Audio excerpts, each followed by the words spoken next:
Buenos días a los que ya estáis aquí. Bienvenidos un año más al Foro AECA de Instrumentos Financieros. Para mí, como decana de la Facultad de Ciencias Económicas y Empresariales, de comillas, es siempre un placer y un honor el introducir y inaugurar un poco esta jornada. Viene ya siendo una tradición de muchos años de cooperación entre AECA y CADE el organizar el Foro de Instrumentos Financieros aquí.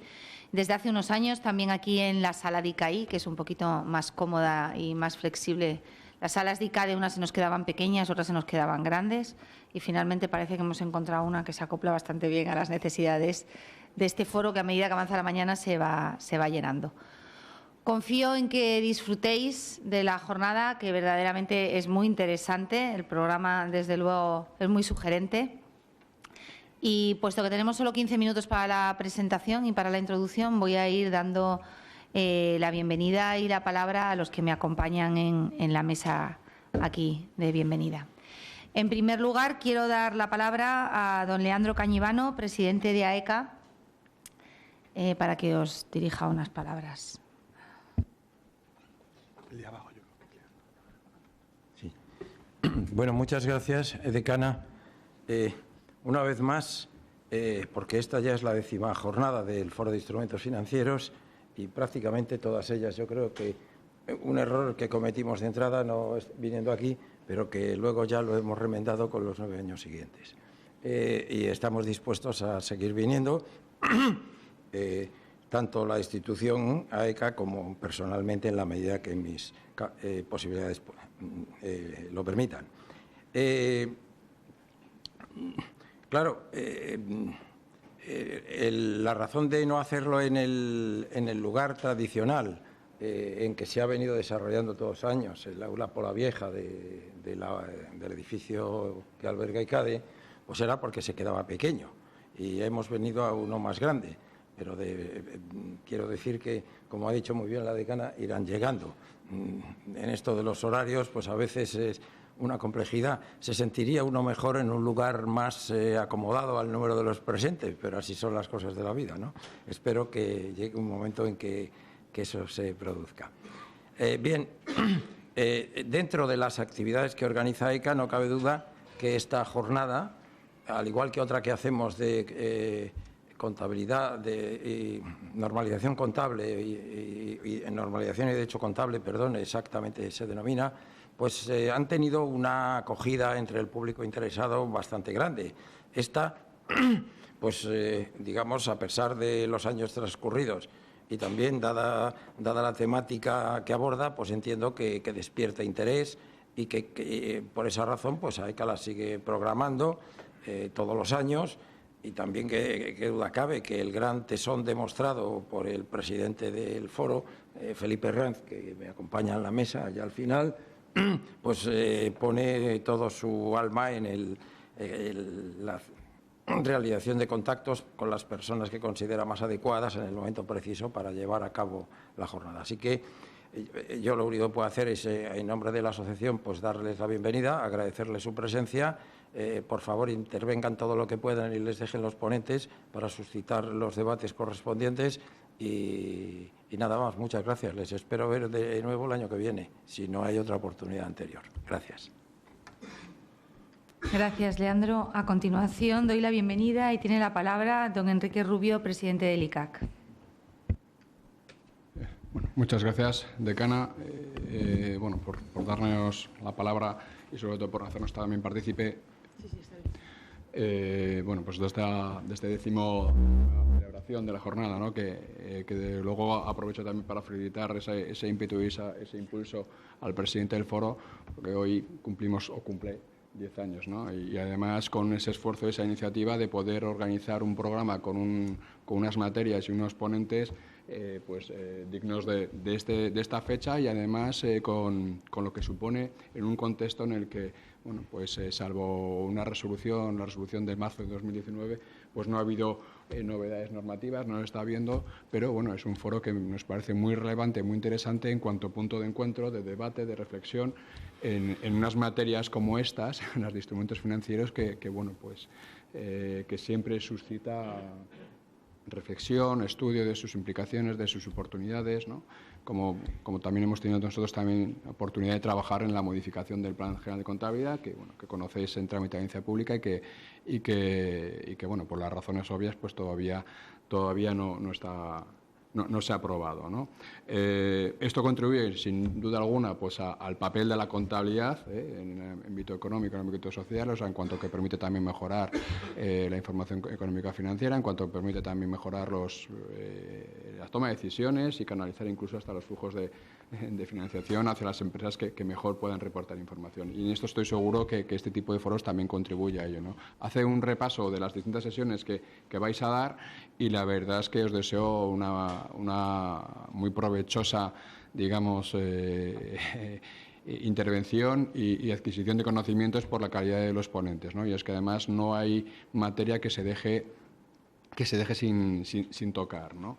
Y con especial referencia pues a la conferencia inaugural, ¿no? Donde en un contexto de desafío digital en que nos afecta a todos los que intervenimos en el proceso de elaboración, de supervisión, de verificación de la información económica financiera, evidentemente el desafío digital es un auténtico reto, ¿no?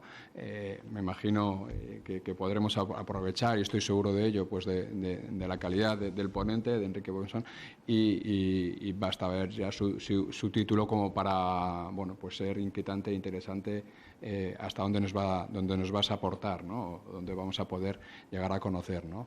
Teniendo en cuenta además los retos o ese camino a explorar por parte de las empresas, ¿no? A la hora de aplicar bueno, pues toda la robótica, las distintas escenarios o gamas de tecnología que nos podemos encontrar incluso con el blockchain, con la gestión del dato, ¿no? o la ética del dato, ¿no? O la gobernabilidad del dato, ¿no?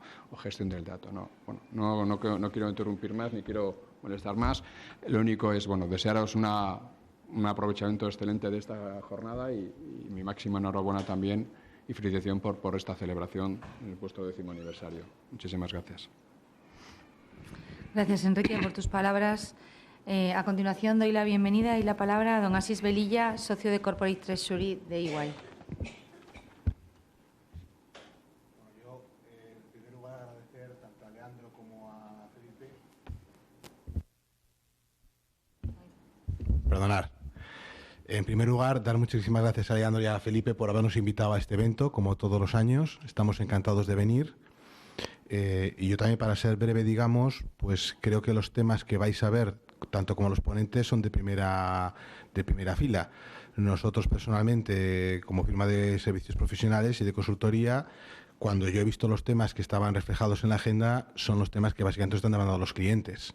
Es verdad que no ha habido novedades normativas, vamos a decir que el último año, pero las tres grandes normas que se cambiaron pues entre el año 2018 o alguna del 2019, como pueden ser la NIF 15, la NIF 9 y la 15, pues en todas tenéis aquí básicamente temas para tratar de todas ellas. También vamos a hablar un poquito de la RICAC, que también está reflejada. Por lo tanto, me parece que la agenda es de lo más avanzado que se puede ver ahora mismo y, como digo, de lo más actual, y os lo digo en base a lo que los clientes están demandando. Y ya, sin más, insisto, agradeceros a ICA y a ICADE también el que contáis con nosotros. Muchas gracias. Gracias.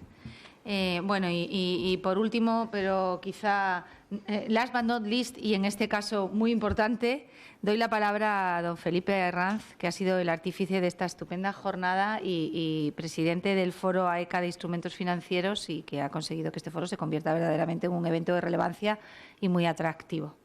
Felipe. Muchas gracias, María Teresa.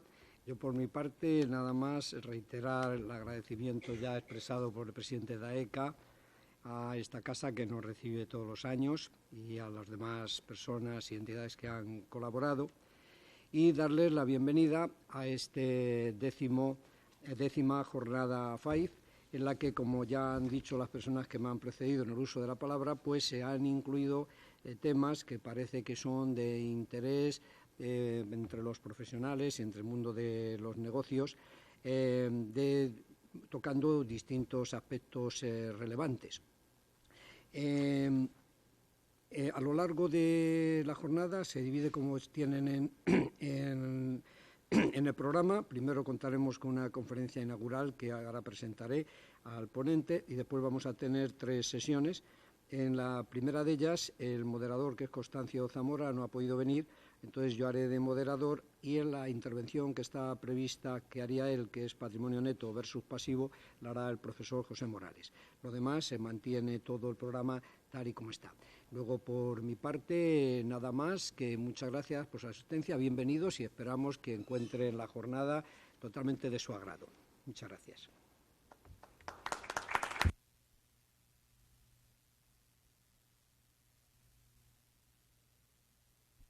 Bien, a continuación entonces damos paso a Enrique Bonsón.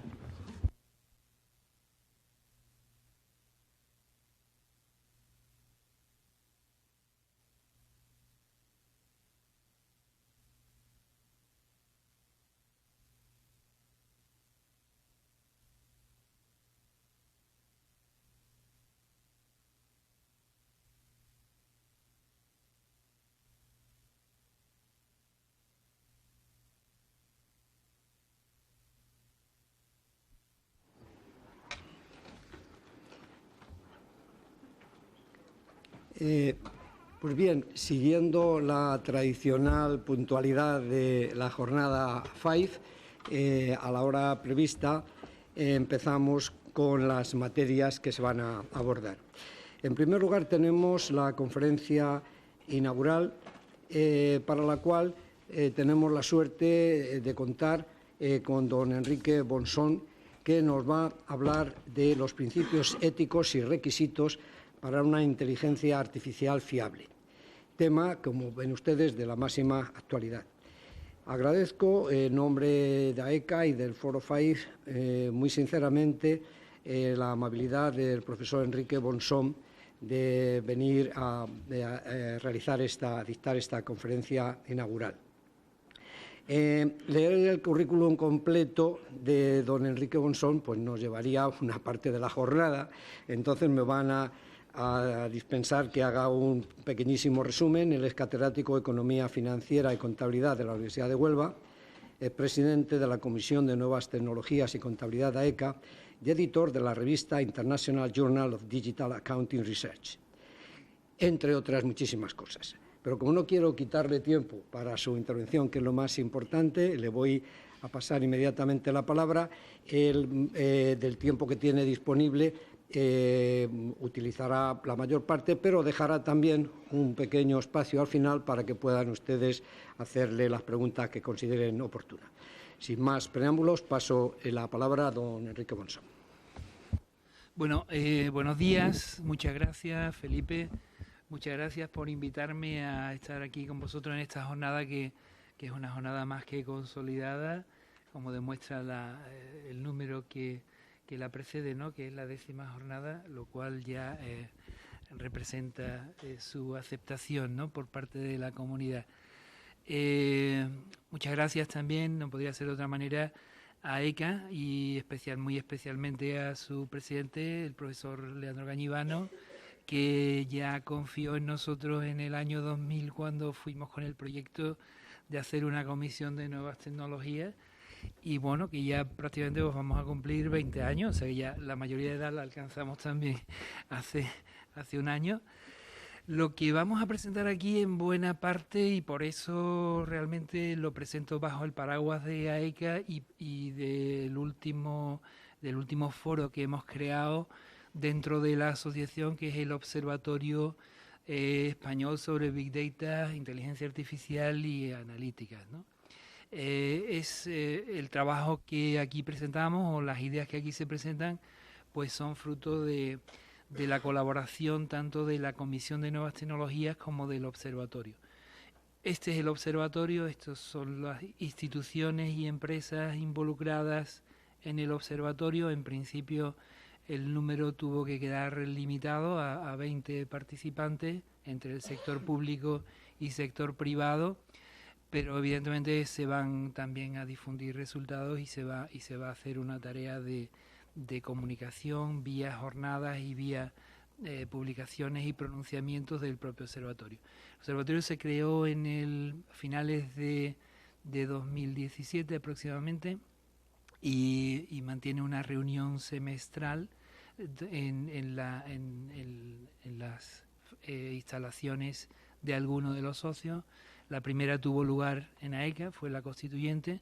A continuación, en el Banco de España fue la segunda, la tercera en BBVA y la cuarta que se va a celebrar en el mes de noviembre.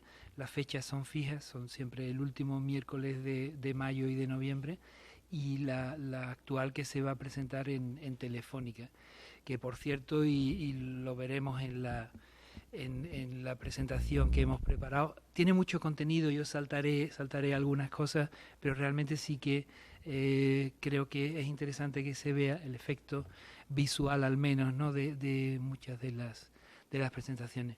Bueno, empezamos por el principio. Básicamente he tratado de formalizar aquí un poco la definición que da el grupo de alto nivel de expertos de la Comisión Europea, que es el que está, por cierto, detrás también de los principios éticos y de los requisitos para una inteligencia artificial fiable, que será el final de la intervención. ¿Qué es lo que caracteriza la inteligencia artificial? Bueno, básicamente el aprendizaje, ¿no? La adquisición de datos, sean estructurados o no estructurados, que son los que permiten el desarrollo de modelos para una serie de funciones. Aquí hay algunos ejemplos de ello basados solamente en software o en software y hardware, según los casos, y las típicas aplicaciones de inteligencia artificial, por citar algunas, también están ahí, ¿no? Desde los típicos algoritmos de scoring, scoring social, credit scoring, que estaban en los primeros desarrollos de las redes neuronales, estaban presentes en los primeros sistemas expertos de toma de decisión, que ya se empezaban a desarrollar. Bueno, pues yo recuerdo mi tesis doctoral trataba un modelo de decisión basado en reglas, sistemas expertos, es decir, que no aprendían, sino que simplemente eran determinísticos, pero que estaba en los orígenes de las aplicaciones de inteligencia artificial.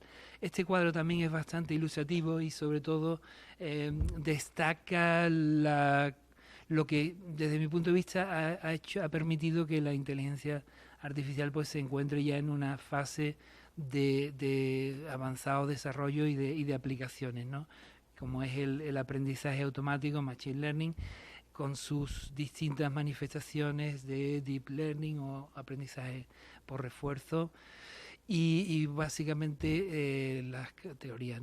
Nosotros en el año 2006 publicamos dentro de la comisión un documento sobre inteligencia artificial y contabilidad. Creo que fue el documento número 4 o número 5 de la comisión, que se creó en 2000, como comentábamos antes. Y este documento no está desfasado, porque básicamente todo lo que subyace detrás de los modelos de aprendizaje, algoritmos genéticos, modelos de árboles de decisión, sistemas de inducción de reglas y de árboles de decisión, todos esos modelos que están ahí detrás ya existían. No digo ya en 2005 o 2006, que fue cuando publicamos esto, sino incluso mucho antes, ¿no? Muchas de ellas, las redes neuronales, ya estaban a nivel académico, estaban funcionando y los prototipos estaban ahí. ¿Qué es lo que ha pasado? Lo que ha pasado es que realmente la evolución en la capacidad de tratamiento de datos, la capacidad de almacenamiento, de tratar datos masivos, la evolución de los propios ordenadores. Cuando nosotros trabajamos estos prototipos, las pantallas todavía no eran en color, eran pantallas en fósforo verde, ¿no? Y los sistemas de regla de decisión eran entornos que ni siquiera corrían en Windows, corrían bajo MS2, ¿no? Claro, desde entonces, es decir, prácticamente en estos últimos 25 años, pues la evolución de las tecnologías ha permitido el tratamiento masivo de datos, ¿no? Básicamente, los sistemas actuales pues se nutren de datos masivos y son capaces de detectar patrones, de hacer tareas de clasificación, todas ellas basadas en esa capacidad de tratar enormes cantidades de datos. El Deep Learning, que evidentemente sí que no existía en aquella época, es una evolución de las redes neuronales de aprendizaje supervisado, pero evidentemente es una sofisticación de lo que ya teóricamente se manejaba. Bueno, para ver la situación en España concretamente, y esto forma parte, esto es una de las cosas que estamos manejando actualmente, quisimos explorar, esto es un trabajo que todavía no está terminado, pero anticipo resultados. Probablemente lo vamos a difundir en la propia revista de la asociación, que es ¿Cuál es el estado de la cuestión en España, ¿no? Es decir, esa explosión que ya es reconocida se produce 2014, 2015, 2016 ya el desarrollo de productos, aplicaciones en inteligencia artificial o basadas en aprendizaje automático, datos masivos, va explotando. Eso motiva que en 2017 publicáramos dentro de la Comisión de Nuevas Tecnologías un documento sobre datos masivos, sobre Big Data, y ese es el embrión de la constitución del observatorio, ¿no? ¿Qué es lo que está pasando? ¿Qué es lo que están haciendo las empresas del IBEX 35? Era nuestra pregunta en este momento. Y realmente el mecanismo de exploración ha sido qué es lo que revelan o qué es lo que publican en sus informes anuales, ¿no? Y de qué hablan, si son solamente afirmaciones generales de tipo, bueno, vamos a incorporar tal, o si realmente hay productos, si hay proyectos detrás, si hay una preocupación por algo que hemos percibido también, que la preocupación es creciente, que es ante los riesgos de la inteligencia artificial, que es maravillosa, que ofrece unos productos fascinantes y que pueden hacer cosas tan importantes como diagnosticar el cáncer de pulmón con una precisión bastante alta, todo tipo de tratamiento, de diagnósticos médicos, scoring. Hay montones de aplicaciones que son fascinantes y que están funcionando francamente bien, pero también hay una preocupación creciente porque muchas de esas aplicaciones se pueden escapar de las manos, ¿no? Hablemos, por ejemplo, del crédito social, del scoring social chino, que te vigila, el gran hermano te vigila y sabes si cruzas un semáforo en rojo y te penaliza por cruzar un semáforo en rojo, evidentemente con el consentimiento del gobierno, ¿no? Pero sin un contrato social previo, es decir, que podría ser una aplicación. Imaginaros lo que sería tener un radar ubicuo, un radar en todas partes y que automáticamente nos estuvieran descontando puntos, ¿no? Sin el contrato social previo que tendría que hacer. Eso es un riesgo grande y ese riesgo está ocurriendo. Y en China tú tienes una mala puntuación social y no tienes derecho a determinadas cosas que sí que tiene un buen ciudadano. Esos riesgos están ahí y están implementados y están ocurriendo en regímenes donde el contrato social es unidireccional y se acabó, ¿no? Pero realmente es una de las preocupaciones. Queríamos ver si las empresas ya estaban incorporando esto en sus discursos, ¿no?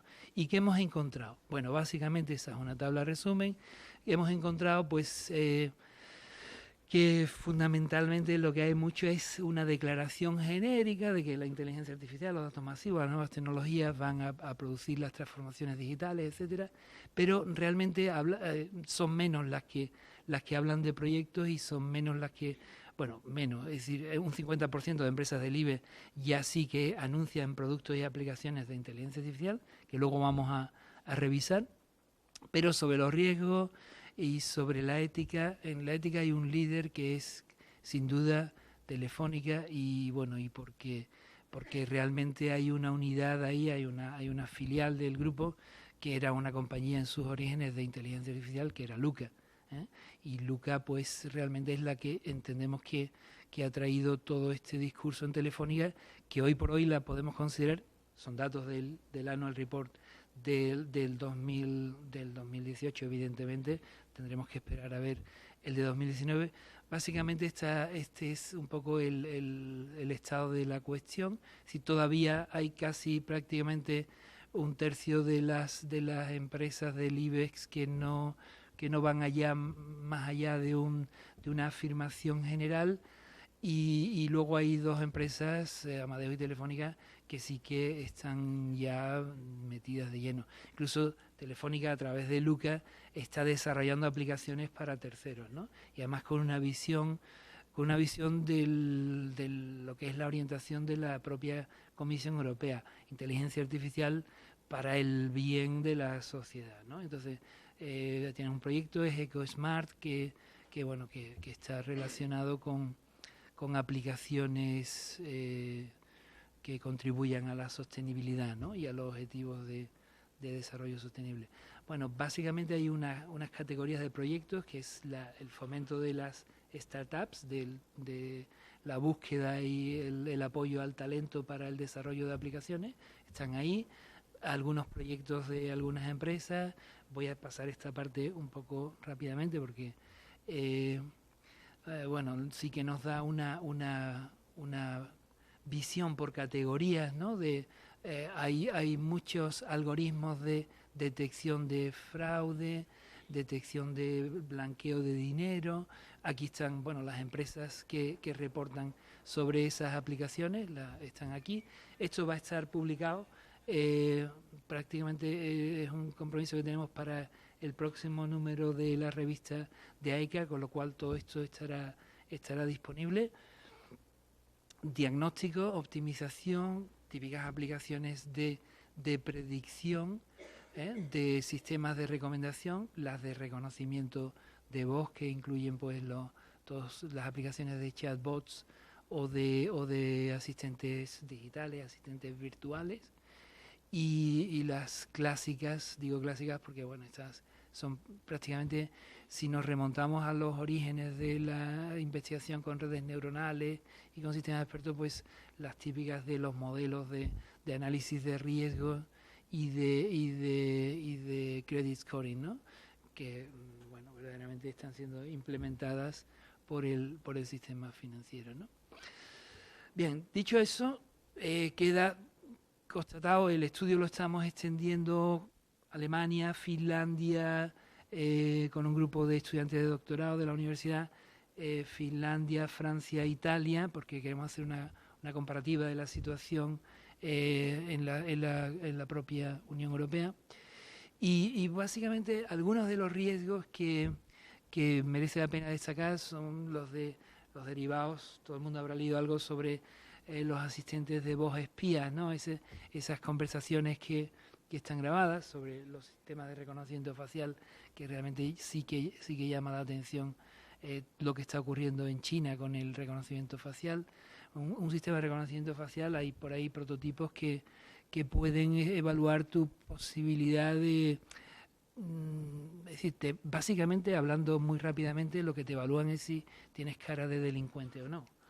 Entonces, claro, esto es muy fuerte, esto es muy fuerte.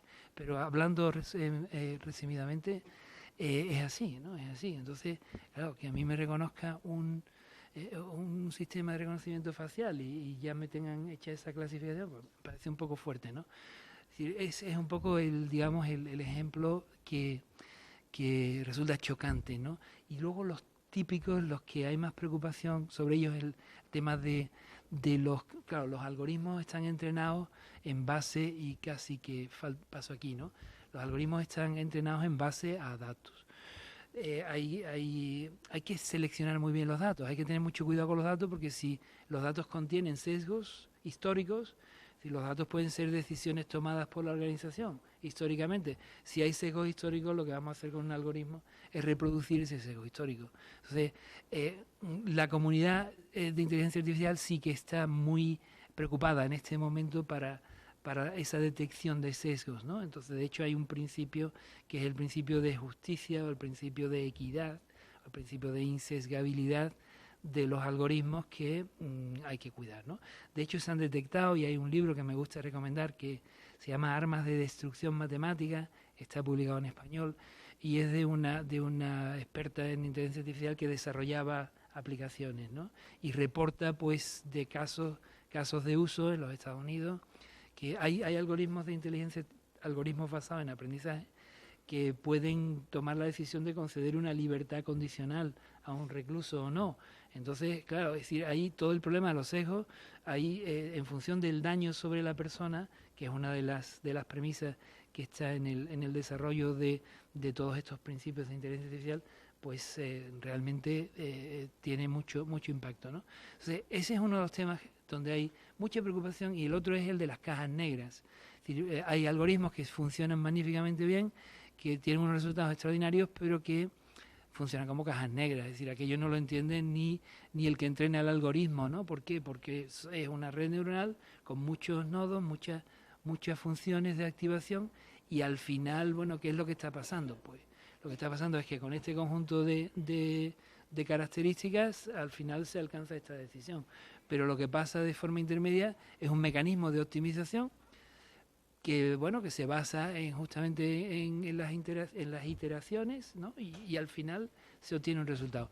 O sea, todo esto, por una parte, requiere transparencia, requiere explicación y por otra parte requiere verificación. Y en este sentido, para los auditores, pues surge lo mismo que surgió la verificación de la información no financiera del Estado no financiero, pues tenemos ahora la verificación de si esos algoritmos se comportan como de acuerdo con estos principios o con estos requisitos de insesgabilidad, de transparencia, de rendición de cuentas, etcétera, ¿no?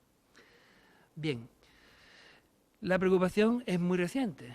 Esto es un análisis exploratorio de quien empieza a hablar sobre la ética, y quien empieza a hablar es el Instituto de Ingeniería Electrónica, Eléctrica y Electrónica, ¿no? El IEEE famoso, que en 2016 ya empieza a hacer un pronunciamiento, Ethically Aligned Design for Autonomous and Intelligent Systems. Este es el primer pronunciamiento que hay hace 2 días, como que el que dice, ¿no? Es decir, la explosión la podemos centrar en 2013, los primeros pronunciamientos en 2016.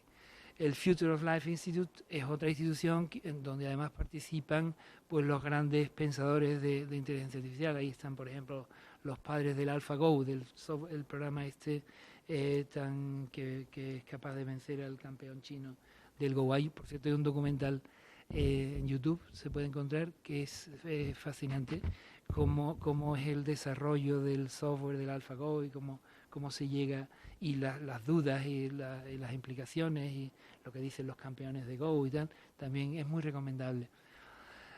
Bueno, las grandes evidentemente en 2018 ya empiezan a trabajar, y nuestra referencia nacional, que es Telefónica, también está participando en esto.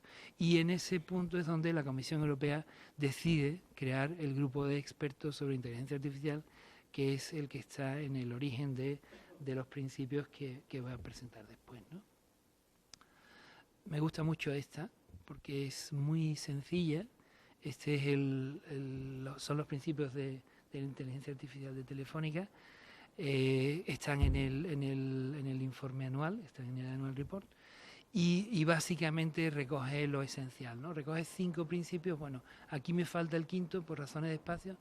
Inteligencia artificial justa, transparente y explicable, con las personas como prioridad y con privacidad y seguridad desde el diseño. Luego hay una sexta que viene a decir básicamente que a nuestros proveedores, a los que nos suministran aplicaciones de inteligencia artificial, le vamos a pedir lo mismo. O sea, que es, digamos, extender esto a las terceras partes, ¿no? Esto está en todos. Este fue un trabajo que hicimos hace poco dentro del observatorio, comparando, viendo los puntos en común de todas estas iniciativas pioneras, ¿no? Esta Comisión Europea es un documento previo, no es el documento actual, pero ya, digamos, bueno, podemos identificar 6 categorías, 7 categorías, 5 categorías, depende de cómo agrupemos realmente. Aquí tenemos separado privacidad y seguridad, en el anterior privacidad y seguridad van unidos, ¿no? Habéis visto en la noticia que se generó ayer o antes de ayer, el INE que también está en el observatorio. Esta era una discusión que ya se había planteado anteriormente, ¿no? Es decir, el INE, la posibilidad de que el Instituto Nacional de Estadística acceda a datos, como son los datos de movilidad de los teléfonos, de los móviles, facilitados por las compañías con propósitos de interés general, ¿no? Con propósitos de estadístico. Ya se ha producido, esto estaba en el debate. Evidentemente esto sí garantiza la privacidad, porque realmente es un teléfono y cómo se mueve, los datos, mis datos personales asociados al teléfono están. Pero lo que es más curioso es que esos datos, que si el INE lanza la noticia y se hace público y de alguna manera es transparente y aparece en los medios, la gente se preocupa y no nos preocupamos de leernos las aplicaciones, los terms and conditions de las distintas aplicaciones a las que le estamos diciendo que sí a todo. Hay un chico de aquí, de Madrid, un ingeniero que ha desarrollado una aplicación muy interesante, que es una aplicación que te evalúa los términos y condiciones de todas las aplicaciones, que no nos leemos los términos y condiciones porque, claro, nos aburren. Por exceso de información nos desinforman, ¿no? que es una de las prácticas habituales. Entonces decimos, oye, yo no quiero seguir leyendo porque me encanta ver la cara de mi hijo pequeño cuando tenga 60 años, que es una que ha causado furor, ¿no? Esa que envejece o rejuvenece a las personas. Entonces ahí estamos cediendo nuestra cara, o sea, absolutamente, ¿no? Y además que lo pueden ceder a terceros. Por tanto, cuando aplicamos, cuando aceptamos usar esos juguetitos tan bonitos que nos ofrece la tecnología, pues realmente son aplicaciones espectaculares, son unos caramelitos que a todo el mundo le va a gustar. No leemos. Y no leer supone aceptar, o sea que los primeros que debemos ser garantes de nuestra privacidad tenemos que ser nosotros, tenemos que diversificar. Por curiosidad un día me puse a ver lo que sabe Google sobre mí y como estoy muy concentrado en Google, que no diversifico, todavía sigo usando el Dropbox, ¿no? Frente al Drive y cosas de ese tipo. Pero es mejor estar un poco más diversificado en la utilización de herramientas porque claro, es decir, Google sobre mí sabe todo, entre la geolocalización, el calendario, sabe que hoy estoy aquí y tal, o sea, todo. Google sabe todo sobre mí y con mi consentimiento. Es decir, que yo siempre le digo a Google y cada vez que me actualiza le digo que sí, porque claro, estoy tan enganchado a Google o estamos tan enganchados a Google que cómo viviríamos sin Google, ¿no? Esta es la siguiente cuestión. Quiero decir, eso está ya aquí, ¿no? Eso está ya aquí, todos los agentes están y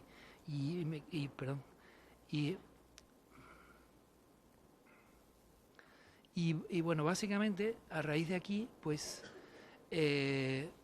la Comisión Europea ha sacado un documento que en principio se llama así, Directrices Éticas para una Inteligencia Artificial Fiable, donde básicamente partiendo de los 4 principios éticos fundamentales, respeto a la autonomía humana, prevención del daño, equidad y explicabilidad, y estos 2 ya nos hemos familiarizado con ellos, pues lo que desarrollan es una serie de requisitos donde nos dicen que todos estos grupos tienen idéntica importancia, se apoyan entre sí, deberían cumplirse.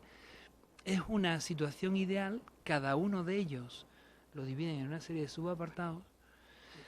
La cuestión es que lo que han sacado es una lista de evaluación excesivamente inmanejable. Esta es, como lo vemos desde el observatorio, una lista de evaluación con más de 180 elementos, 180 preguntas, cuestionarios de 180 preguntas. Los que trabajamos con cuestionarios sabemos que son... Entonces nosotros dentro del observatorio lo que estamos es tratando de obtener una lista de autoevaluación que además que sea más manejable, basada en el consenso de los participantes, y tenemos algo así como esto, que al final es una lista de unas 30 y pocas preguntas.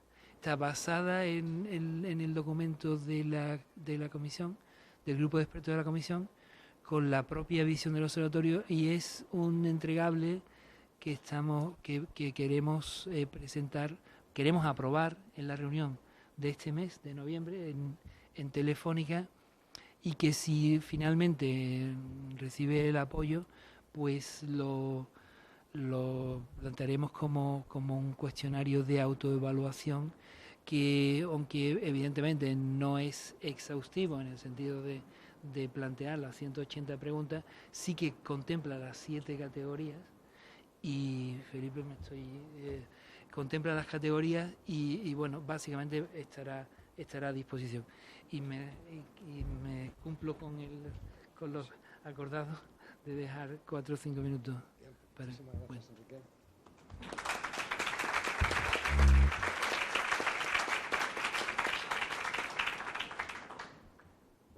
Bien, pues un tema apasionante que seguro que habrá suscitado preguntas entre nuestros asistentes.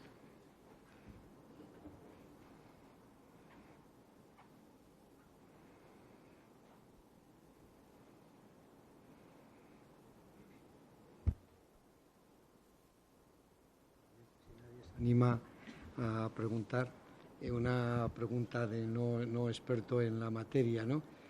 Quiere decir, cuando se desarrollan estos programas de inteligencia artificial que tratan también de ser éticos, pero sí que significa que realmente las empresas que desarrollan estos procesos, estos programas, es que de alguna manera también tienen como objetivo una relación con los clientes de forma personal, se verá reducida.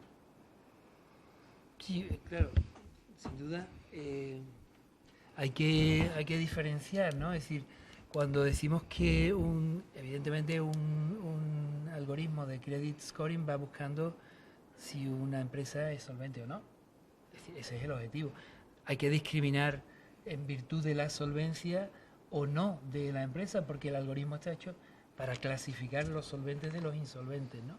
De hecho, el Banco de Francia creo que acaba de desarrollar una aplicación para anticipar, o sea, para evaluar el riesgo y en base a indicadores financieros, no financieros, los dos tipos, y está empezando a ponerse en contacto con las instituciones, especialmente del sector financiero, donde está percibiendo el riesgo, ¿no? Entonces, evidentemente, muchos algoritmos están hechos para evaluar ese tipo de cosas. Esto no implica un daño sobre el usuario, porque no ser insolvente es algo que se ha hecho toda la vida, ¿no? Y que los modelos clásicos de evaluación lo han hecho. Las referencias están en cuando hay un daño derivado hacia las personas, ¿no? Por ejemplo, una decisión de conceder o no conceder libertad condicional es uno de los ejemplos típicos que circulan en Estados Unidos. Eso tiene muchas implicaciones. Entonces, ese tipo de algoritmos tiene que estar muy claro cómo están funcionando, y tiene que estar muy claro que no haya sesgos heredados, ¿no? A esto es a lo que la comunidad se refiere. Evidentemente, un algoritmo de cualquier tipo de algoritmo de clasificación va a hacer ese tipo de discriminación, que son las discriminaciones objetivas, ¿no? Ahí no hay ninguna objeción, porque evidentemente queremos evaluar la solvencia, ¿no? de una empresa, de una institución, o incluso pero bueno, esto se ha hecho toda la vida, ¿no? Basado en indicadores que han sido más o menos explícitos y transparentes. La cuestión está en que, aprendizaje automático es muy poderosa, es una herramienta muy poderosa. Yo empiezo a alimentar aquello y al final empiezo a tener muy buenos resultados. Pero hay que ver qué es lo que está pasando con los resultados que no son tan buenos. Cuál es el daño que eso puede estar causando. Entonces, básicamente esa es una de las premisas, y eso es algo que se va a empezar a pedir a los auditores también. Es decir, que una versión de algoritmo, hay una versión sandbox también de banco de pruebas para que los propios auditores puedan experimentar qué es lo que pasa, qué es lo que está pasando con estos parámetros de entrada, qué resultados se está obteniendo, cuál es el nivel de falsos positivos y de falsos negativos que estamos obteniendo. ¿Es eso aceptable o no?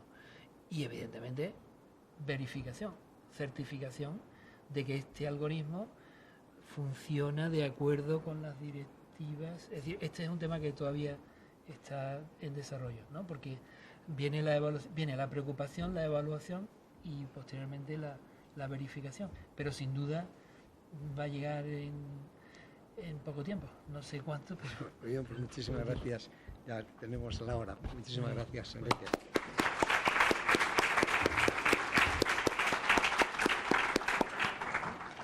Sí, vamos a comenzar la siguiente sesión sobre la resolución del ICAS sobre instrumentos financieros y temas contables mercantiles. Bien, entonces ruego a los ponentes que se incorporen. El agua hay que...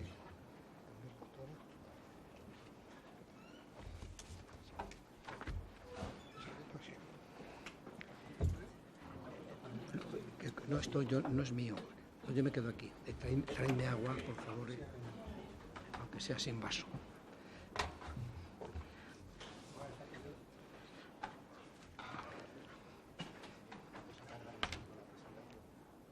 Sí.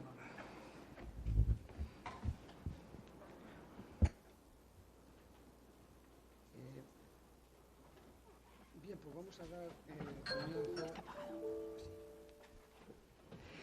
Vamos a dar comienzo a la sesión primera relacionada con la resolución del ICAC sobre instrumentos financieros y otros temas contables relacionados con la legislación mercantil.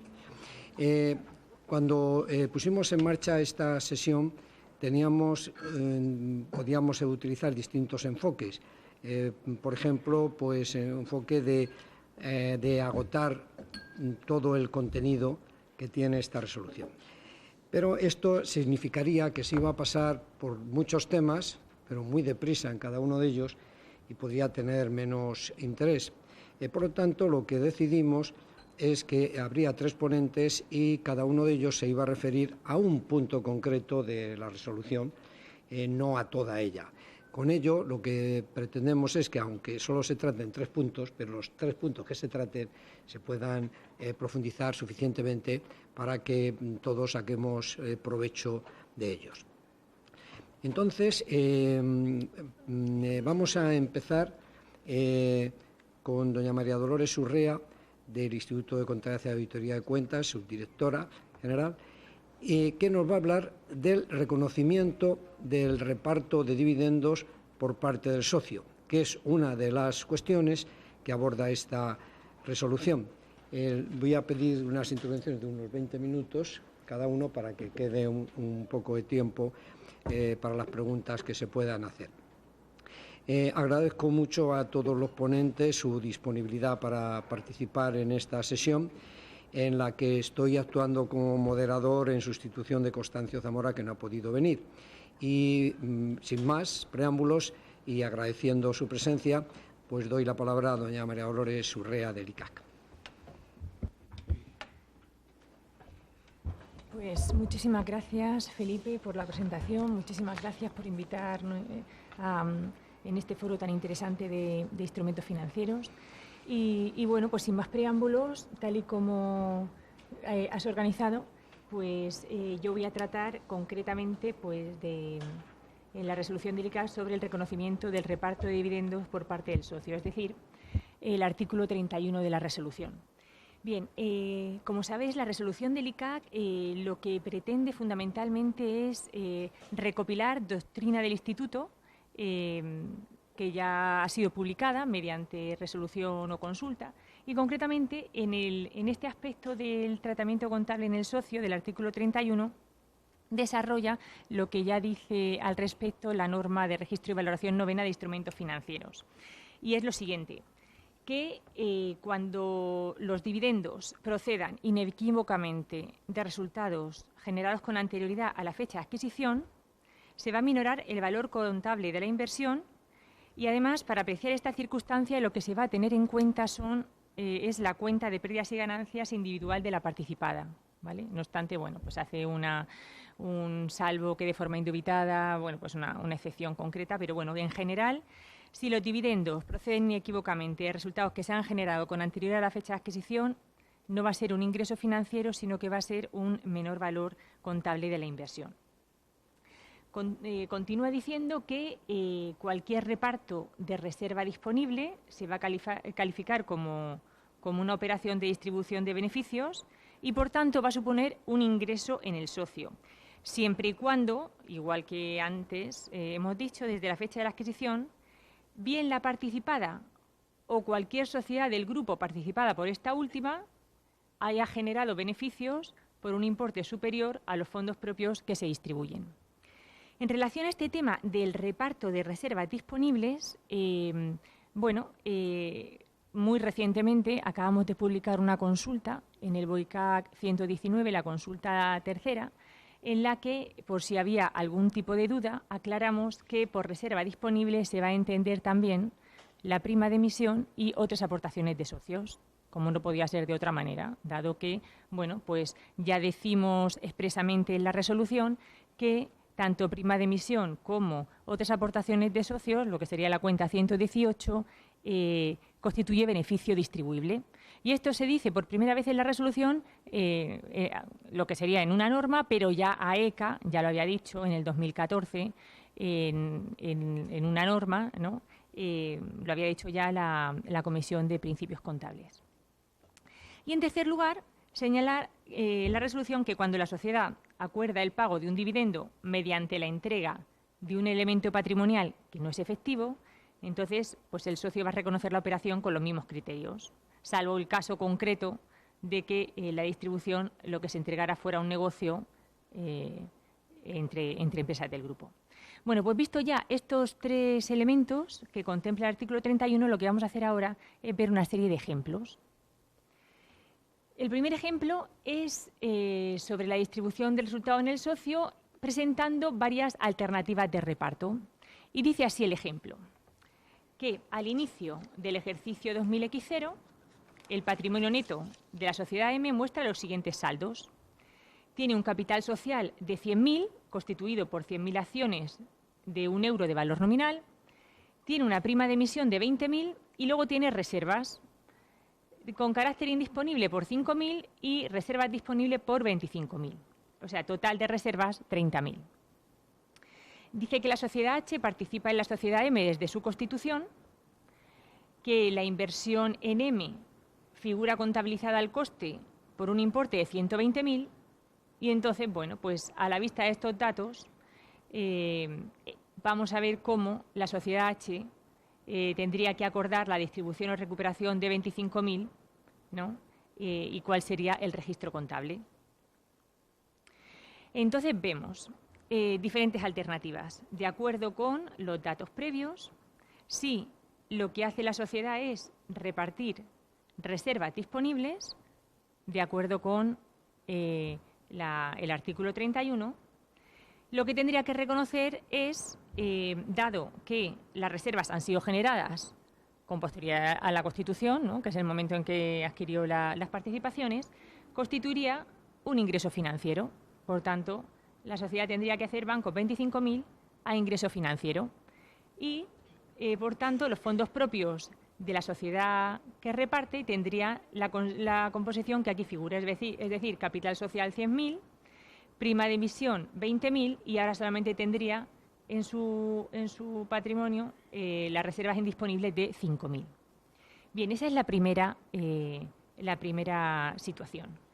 Segunda situación, ¿qué pasa si lo que reparte es la prima de emisión, ¿vale?, de 20.000?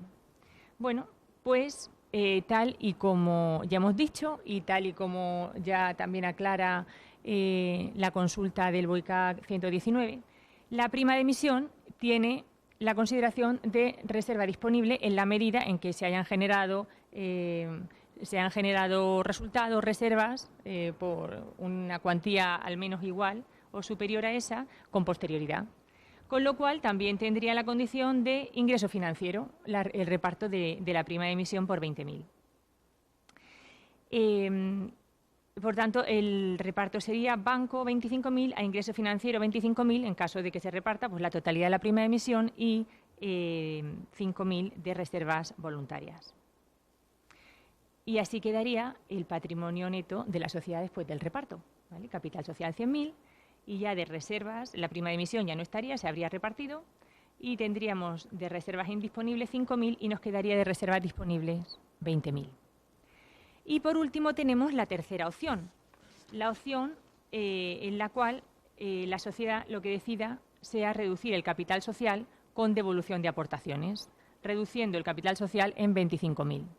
Bien, pues en esta situación lo que habría que aplicar es la consulta 10 del BOICAC número 85, así como pues, el artículo 41 de estas RICAT de sociedades. Y entonces, bueno, pues en este caso la operación tendría que calificarse como una recuperación parcial de la inversión. Y, por tanto, surgiría un resultado. ¿Por qué importe? Pues por la diferencia entre el importe que se recibe y la parte proporcional del coste que tenemos que dar de baja. Para cuantificar este importe que hay que dar de baja, bueno, pues ya en la consulta 10 del BOICAC 85 se sugiere que se aplique este porcentaje que sea de baja, se aplique en la siguiente ratio, que es la proporción entre la disminución de los fondos propios entre los fondos propios que existían antes de que se produjera esa reducción. Por tanto, bueno, pues teniendo en cuenta que la reducción de capital va a ser por 25.000, los fondos propios antes de la reducción son 150.000, el porcentaje que tenemos que aplicar sale 16,67%. Y por tanto, lo que tendría que hacer la sociedad que recibe la devolución de la aportación es dar de baja su participación en M por 120.000 por 0,1667 por 20.000 y el resto sería el beneficio financiero por la baja.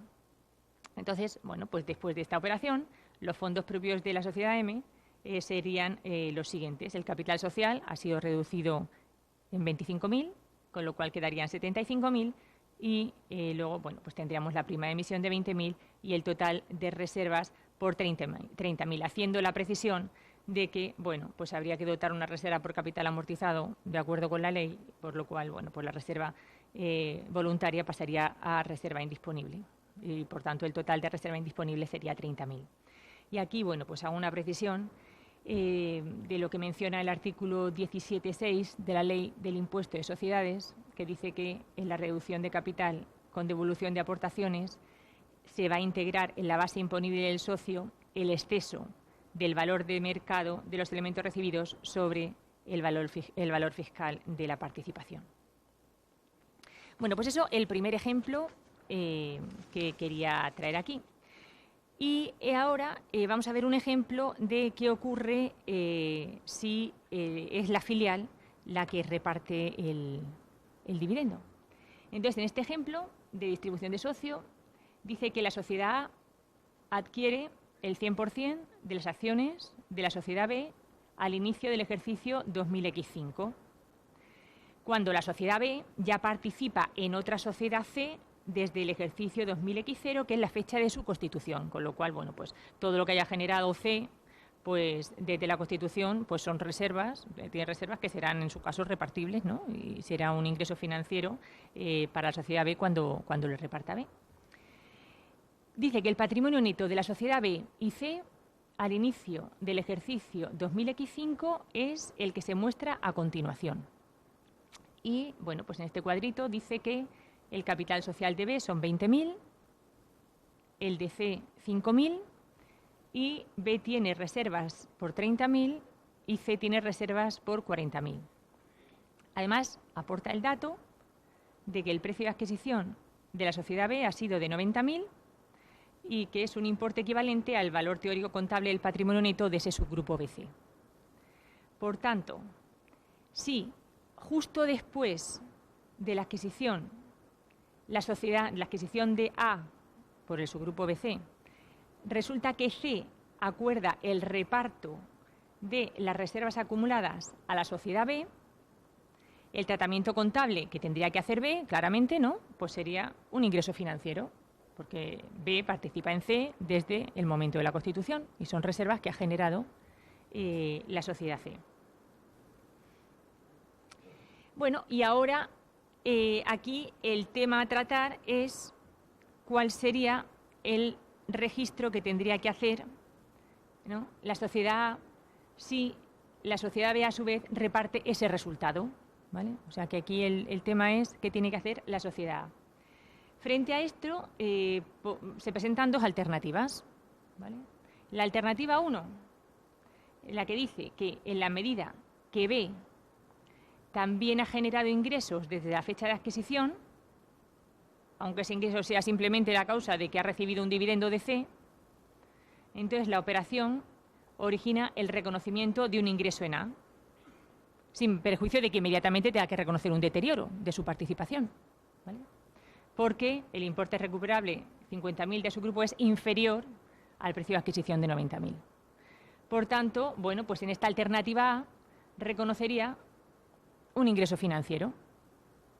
Frente a eso tenemos la alternativa 2, en la cual se entiende que el subgrupo BC no ha generado un ingreso desde la fecha de adquisición y, por tanto, A lo que tiene que reconocer, ¿vale?, es una recuperación de la inversión. Por tanto, la sociedad lo que tendría que hacer es dar de baja por 40.000 la inversión en B. Y frente a esta situación, bueno, pues no sé qué pensáis, pero yo considero que lo más apropiado, a priori, pues sería la alternativa 2, ¿vale? Dar de baja la participación de la inversión, aunque, bueno, podría defenderse también la alternativa 1 en la medida que inmediatamente se reconozca el deterioro.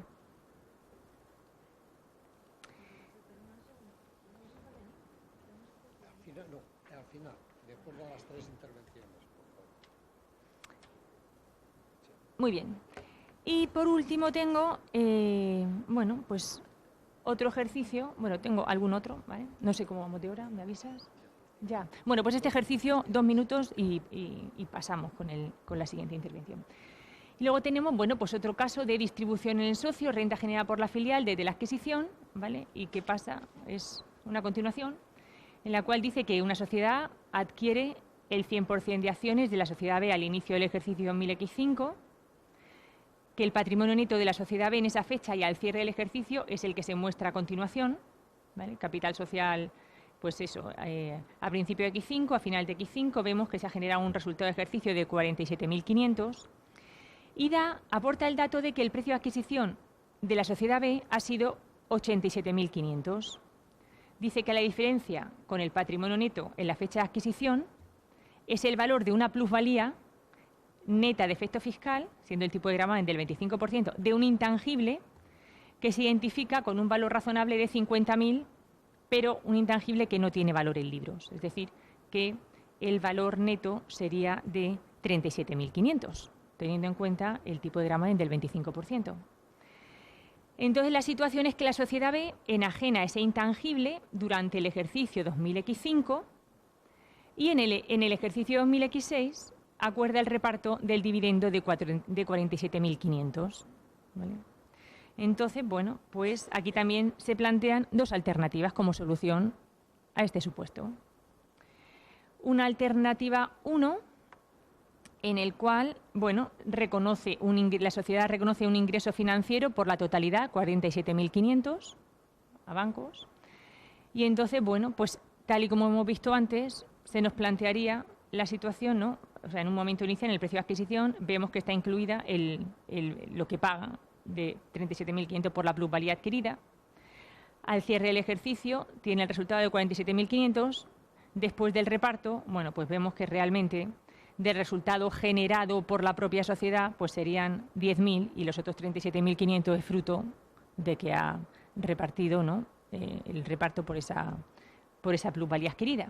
Por tanto, se plantea la situación de que, aunque mantenga la inversión en B por 87.500, tendría que practicarse un deterioro. Y luego, por último, tenemos la segunda alternativa, en la cual diferencia lo que es recuperación de la inversión, ¿no?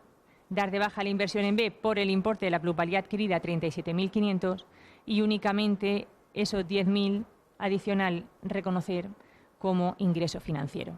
Por tanto, la inversión en B se quedaría 50.000. ¿Vale? Y bueno, pues aquí tenemos las 2 alternativas. No sé qué pensáis, ¿no? Probablemente esta segunda parece que, siendo coherente con el anterior ejemplo, pues sería probablemente la más acertada. Pero bueno, eso luego, si queréis, lo podemos discutir. Y ya, para no extenderme más, pues paramos aquí y muchas gracias. Muchísimas gracias.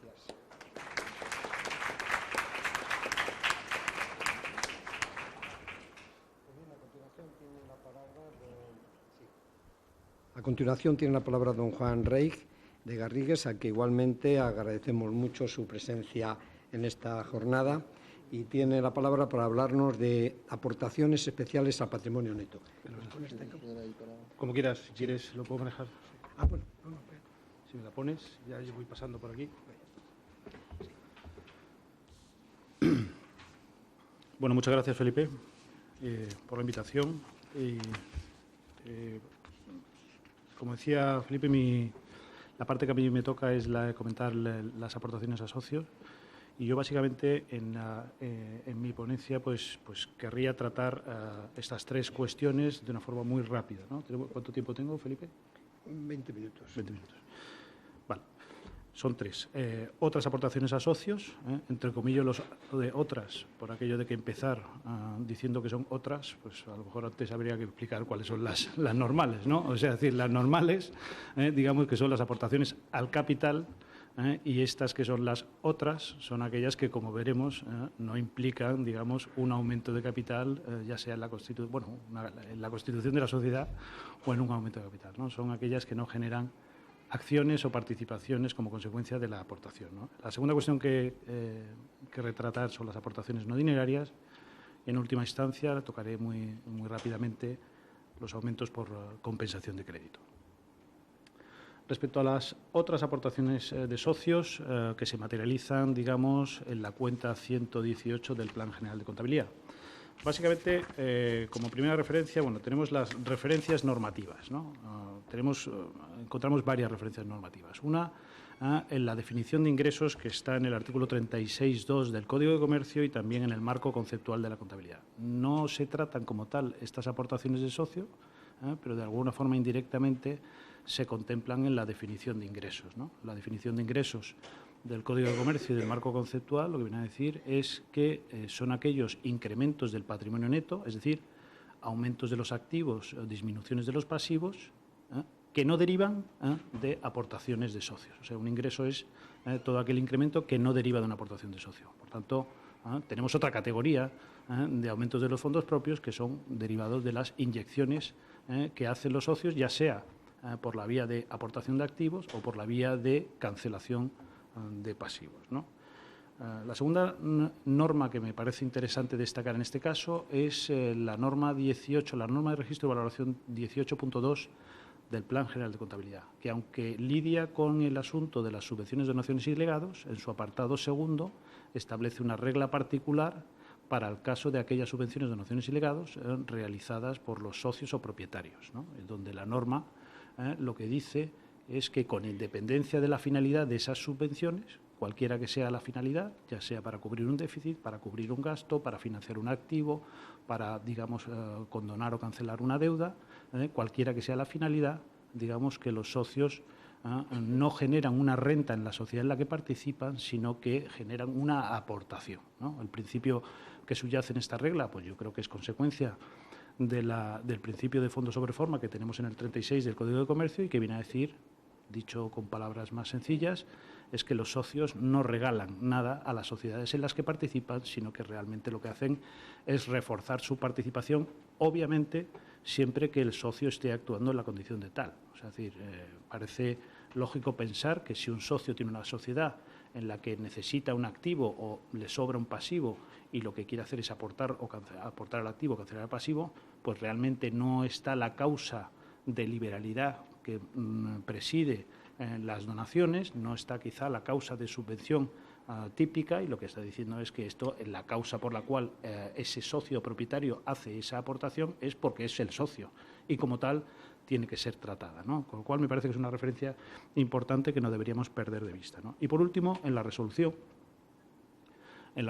que en mi condición de abogado agradezco enormemente, o sea, decir, porque tener una norma que recoja el tratamiento contable de la cantidad de operaciones que derivan de la Ley de Sociedades de Capital o de la Ley de Modificaciones Estructurales es realmente de una enorme utilidad. Bueno, pues en el artículo 9 de esta resolución pues tenemos expresamente el tratamiento contable de estas otras aportaciones de socios, ¿no? Que, como decía María Dolores antes, bueno, pues es una resolución que lo que hace es compilar, digamos, la doctrina que ya teníamos y que de alguna forma ya conocíamos a través de lo que son las consultas y precedentes del ICAC. Dicho de paso, una resolución que es una norma jurídica de obligado cumplimiento, es desarrollo del Plan General de Contabilidad y como norma de desarrollo, aquí ya me viene un poco la vena de abogado, como norma de desarrollo lo que no puede decir son elementos que contradigan lo que está en el Plan General de Contabilidad, que a su vez es desarrollo del Código de Comercio. Con lo cual, esta es una norma que genera obligaciones, pero que de alguna forma tiene que desarrollar y está desarrollando elementos que ya teníamos implícitos o no implícitos, porque a veces eran expresos, en el Plan General de Contabilidad o en el Código de Comercio, ¿no? Definidas el ámbito normativo, vamos al contenido material. ¿cuáles son las características de estas otras aportaciones de socios? Bueno, pues la primera es la que ya apuntaba antes, ¿no? No hay entrega de acciones o participaciones. Es una aportación a patrimonio que no genera por sí mismo derechos en favor del socio o accionista que las aporta. Es decir, hago una aportación y no recibo a cambio ningún instrumento jurídico que me confiera en sí mismo un derecho a participar en ganancias o un derecho a decidir sobre la sociedad. Esos derechos a participar o esos derechos a decidir ya me vienen de las participaciones o acciones que yo tengo previamente. Pero en estas otras aportaciones, la característica esencial, o una de las características esenciales, es que no son, digamos, a cambio de la creación de participaciones o emisión de acciones. Estas aportaciones, de alguna forma, aparecen, la cuenta 118 aparece con el plan del año 2007, ¿no? Hasta el plan del 2007, las únicas aportaciones que por lo menos conocíamos o que estaban de alguna forma reguladas en la norma contable vigente hasta aquella fecha, eran aquellas aportaciones que hacían los socios para compensar pérdidas. Si lo recordáis, era el único supuesto en el que se contemplaban aportaciones para compensación de pérdidas, ¿no? Ahora lo que tenemos en la cuenta 118 son aportaciones cualquiera que sea la finalidad.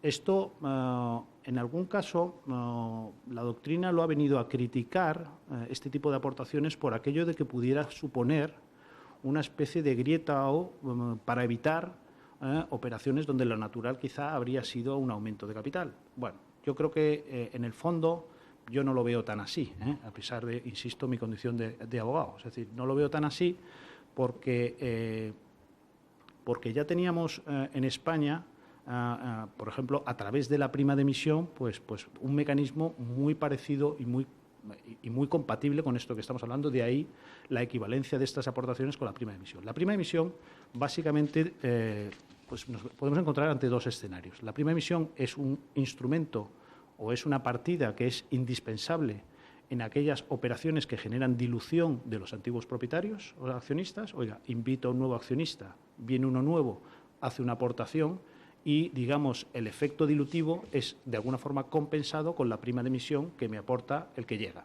Esa es una finalidad, y esa es una finalidad pues muy clara y muy identificada, y es el origen probablemente de la prima de emisión. Pero también hay otra finalidad que no es propiamente compensatoria del efecto dilutivo, que es cuando estamos, por ejemplo, en un entorno del 100%. Yo tengo una participada mía al 100%, hago un aumento de capital de los normales, vamos a decirlo así, no de los otros, sino de los del artículo previo, y puedo, es legítimo, como dice el artículo 298 de la Ley de Sociedades de Capital, crear las participaciones o emitir las acciones con una prima de emisión. Es legítimo y, de hecho, la práctica demuestra que es muy común que en estas aportaciones donde no hay un efecto dilutivo, pues hay una prima de emisión, y ello no genera ningún tipo de problema en ningún ámbito, ni en mercantil, ni contable, ni nada por el estilo. Si es posible hacer un aumento de capital con la cuantía de capital mínima, minimísima, con una prima de emisión, vamos a decirlo por ponerlo en términos gráficos, salvaje, ¿por qué no voy a poder hacer lo mismo sin emitir una acción? O sea, es decir, el hecho de que yo emita una acción y una prima de emisión enorme hace que eso sea una operación de las que le gusta a aquellos que critican esta figura frente a esta figura. Pues me parece que no. O sea, me parece que esta figura que contempla ahora el Plan General de Contabilidad y que desarrolla la resolución, pues viene a recoger algo que parece que es obvio, y es que de la misma forma que la prima de emisión, cuando no cumple una función compensatoria, bueno, pues es una forma de aportar que puede tener su sentido pues en múltiples circunstancias. Los aumentos de capital requieren un calendario, requieren, digamos, unos elementos pues que esta aportación pues a lo mejor te pueden dar una mayor flexibilidad en cuanto a la ejecución, etcétera, etcétera. Puede haber razones múltiples y serán, aquí en este caso, no la norma contable ni la norma mercantil, sino quizá los acreedores los que digan si prefieren o no prefieren que, oye, si vas a hacer una aportación, pues la prefiero un capital que me protege mejor como garantía frente a terceros, o una 118. O sea, quiero decir que son cuestiones que no son estrictamente jurídico-mercantiles o contables las que puedan de alguna forma condicionar una forma u otra, porque me parece que de la misma forma que la prima de emisión es aceptable en un entorno que no es compensatorio, lo mismo debería ocurrir con esta aportación de socios. Consecuencia de lo anterior, otro rasgo distintivo, es que la prima de la aportación de socio, ya lo apuntaba antes María Dolores, es equivalente al 100% a la prima de emisión. Y eso significa que es equivalente en todos sus ámbitos, tanto en lo que es su calificación original, aunque se clasifique con la cuenta 118, como en su forma de disponer de ella. Forma parte, y de hecho en la resolución está incluido en el concepto de beneficio distribuible. Es decir, se incluye en el concepto de beneficio distribuible a los efectos del régimen de distribución que aplica a las sociedades mercantiles, ¿no? Es decir, es una aportación de socios que, sin embargo, el reintegro al accionista es por la vía del dividendo, con los límites que la Ley de Sociedades de Capital impone a las distribuciones de dividendos. La tercera característica definitoria es que no es ausencia de contraprestación. Yo hago una aportación y no es a cambio de nada. Si fuera una operación onerosa, donde hay intercambio de prestaciones, pues el activo entregado, ya sea el monetario o el especie o la cancelación de la deuda, será la contraprestación de la prestación que yo he prestado. Es decir, será el precio de algo y, por tanto, estaremos fuera del ámbito de estas aportaciones. Es decir, lo que el socio transfiere, es a cambio simplemente del reforzamiento patrimonial de la sociedad en la que participa. Si fuera otra cosa, sería el precio y como tal habría que tratarlo, ¿no? Esto deriva de que es importante que la aportación sea en la condición de socio. O sea, yo lo hago porque soy el socio. No lo hago por esa operación que hemos hecho y que me tienes que pagar. Por tanto, este matiz es importante. Y por último, e importante y muy reiterado en la doctrina de las consultas del ICAC, el asunto de la proporcionalidad. Para que esto ya lo teníamos en su época con las aportaciones para compensación de pérdidas, pero igual que ocurría entonces, ocurre ahora y es una cuestión que me parece que es muy clara. Es decir, para que las aportaciones del socio se traten como aportaciones al patrimonio neto, tienen que ser proporcionales, digamos, a la participación en el capital del socio aportante, ¿no? Si decíamos que la condición necesaria para tratarlo como tal es que sea una aportación en mi condición de socio, si yo participo en la sociedad en el 80%, tengo un minoritario del 20% y hago una aportación y solo la hago yo, el 80% es el que está aportando, la condición de socio solamente reside en el 80%, no en el 20%. El 20% será otra cosa. La norma dice que habrá que determinar cuál es, digamos, el tratamiento de la otra parte con arreglo a la naturaleza. Cabe pensar que en la generalidad de los casos, pues aquello tendrá naturaleza de ingreso. Oye, yo estoy aportando una cosa que no es en la condición de socio, estoy de alguna forma regalando algo sin contraprestación a la sociedad en la que participo, pero no al 100%, participo al 80%, lo otro debería ser normalmente un ingreso. Un ingreso sin perjuicio de que le sea aplicable la norma de subvenciones, donaciones y legados en la norma general. Es decir, si es un ingreso, digamos, para cubrir un déficit, para suplir un gasto, pues será un ingreso en la cuenta de pérdidas y ganancias. Si es un ingreso para, de alguna forma, financiar un activo, porque lo que he aportado es un activo, pues razonablemente cabría pensar que es una subvención en capital y que, como tal, debería ser imputada a pérdidas y ganancias pues al ritmo de las amortizaciones. Lo que quiero decir es que la proporcionalidad es un elemento importante. ¿Qué es lo que añade la resolución que me parece especialmente interesante? Pues una serie de aspectos que son, de alguna forma, necesario verificar como condición necesaria para el reconocimiento como, digamos, una aportación al patrimonio neto. Y digo que me parece importante, decía al principio, esto es desarrollo de un plan general de contabilidad, esto no puede estar creando una cosa distinta e incompatible con lo que teníamos ya. Lo que ocurre es que a través de la verificación de estos elementos son los que implícitamente ya teníamos antes para tener, digamos, para acceder, digamos, al tratamiento de aportación. ¿Cuáles son estos, digamos, elementos a verificar? Primero, la certeza de la incorporación del activo o de la condonación de la deuda. O sea, tiene que ser una aportación cierta. Esto significa que no puede ser una aportación condicionada. Si yo te aporto algo de una manera condicionada, pues es que a lo mejor no te he aportado. Con lo cual tiene que haber certeza. Segundo, identidad de los aportantes y su participación. Esto guarda relación con el asunto de la proporcionalidad. O sea, para que yo lo trate como una aportación no dineraria, tengo que saber que me lo está aportando mi socio y en la proporción adecuada para que darle el tratamiento correspondiente. Por supuesto, valor razonable, que es el principio general aplicable en el reconocimiento inicial de cualquier activo pasivo, instrumento de patrimonio neto, y que la causa de la aportación tiene que ser indubitadamente, digamos, un incremento de los fondos propios. Es decir, no puede ser, esto guarda relación con el principio de no reintegrabilidad de la aportación. Si yo te hago una aportación y es una aportación reintegrable, genera obligaciones de reintegro si se cumplen determinadas circunstancias, no estamos ante una partida de patrimonio neto, estaremos ante ante un pasivo. Por tanto, tienen que ser aportaciones reintegrables donde el único reintegro posible es el que derive necesariamente de la distribución de dividendos. 5 minutos. Acelero porque esta parte, la previa, era la que más me interesaba. Aportaciones no dinerarias. Muy rápido. Son las referencias normativas, están en la ley de sociedades de capital, en el artículo 301 y siguientes. Son referencias muy sencillas, donde se habla de las aportaciones de bienes muebles e inmuebles, donde se habla de la aportación de cuentas a cobrar y donde se habla de las aportaciones de empresa, ¿no? El artículo 33 de la resolución lo trata.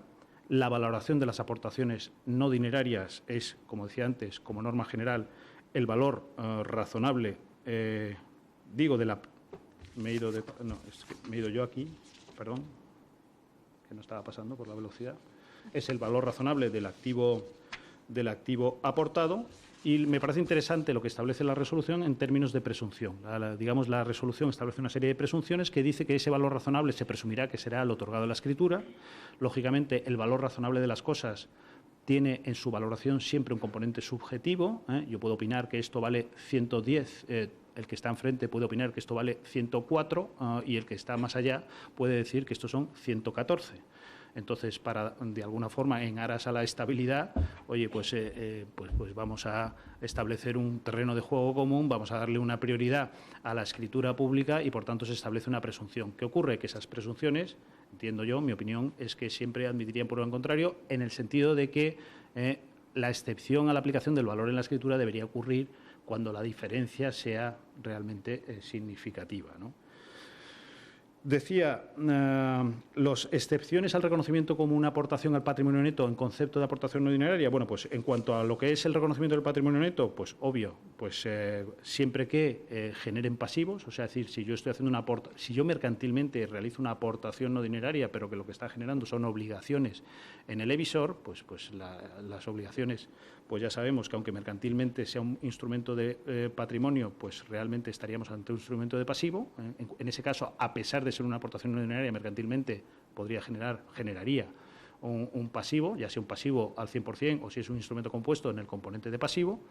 Y respecto a lo que es la aplicación del valor razonable, pues la única excepción a la aplicación del valor razonable en las aportaciones no dinerarias es cuando lo aportado sea un negocio que esté, digamos, entre empresas de grupo, por aplicación directa de la norma 21 del Plan General de Contabilidad, que sabéis que establece que el principio de conservación de valor preexistente, ya sea en el consolidado o en el individual, dependiendo de las circunstancias.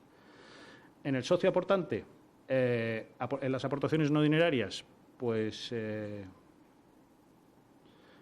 aplica la regla de permutas, permuta comercial, permuta no comercial. También interesante en la resolución el juego de las presunciones. Se presume que la permuta, sabéis que la permuta cuando es comercial genera, digamos, el reconocimiento de las acciones recibidas a cambio de la aportación no dineraria, se registra valor razonable a las comerciales, lo cual automáticamente genera un resultado.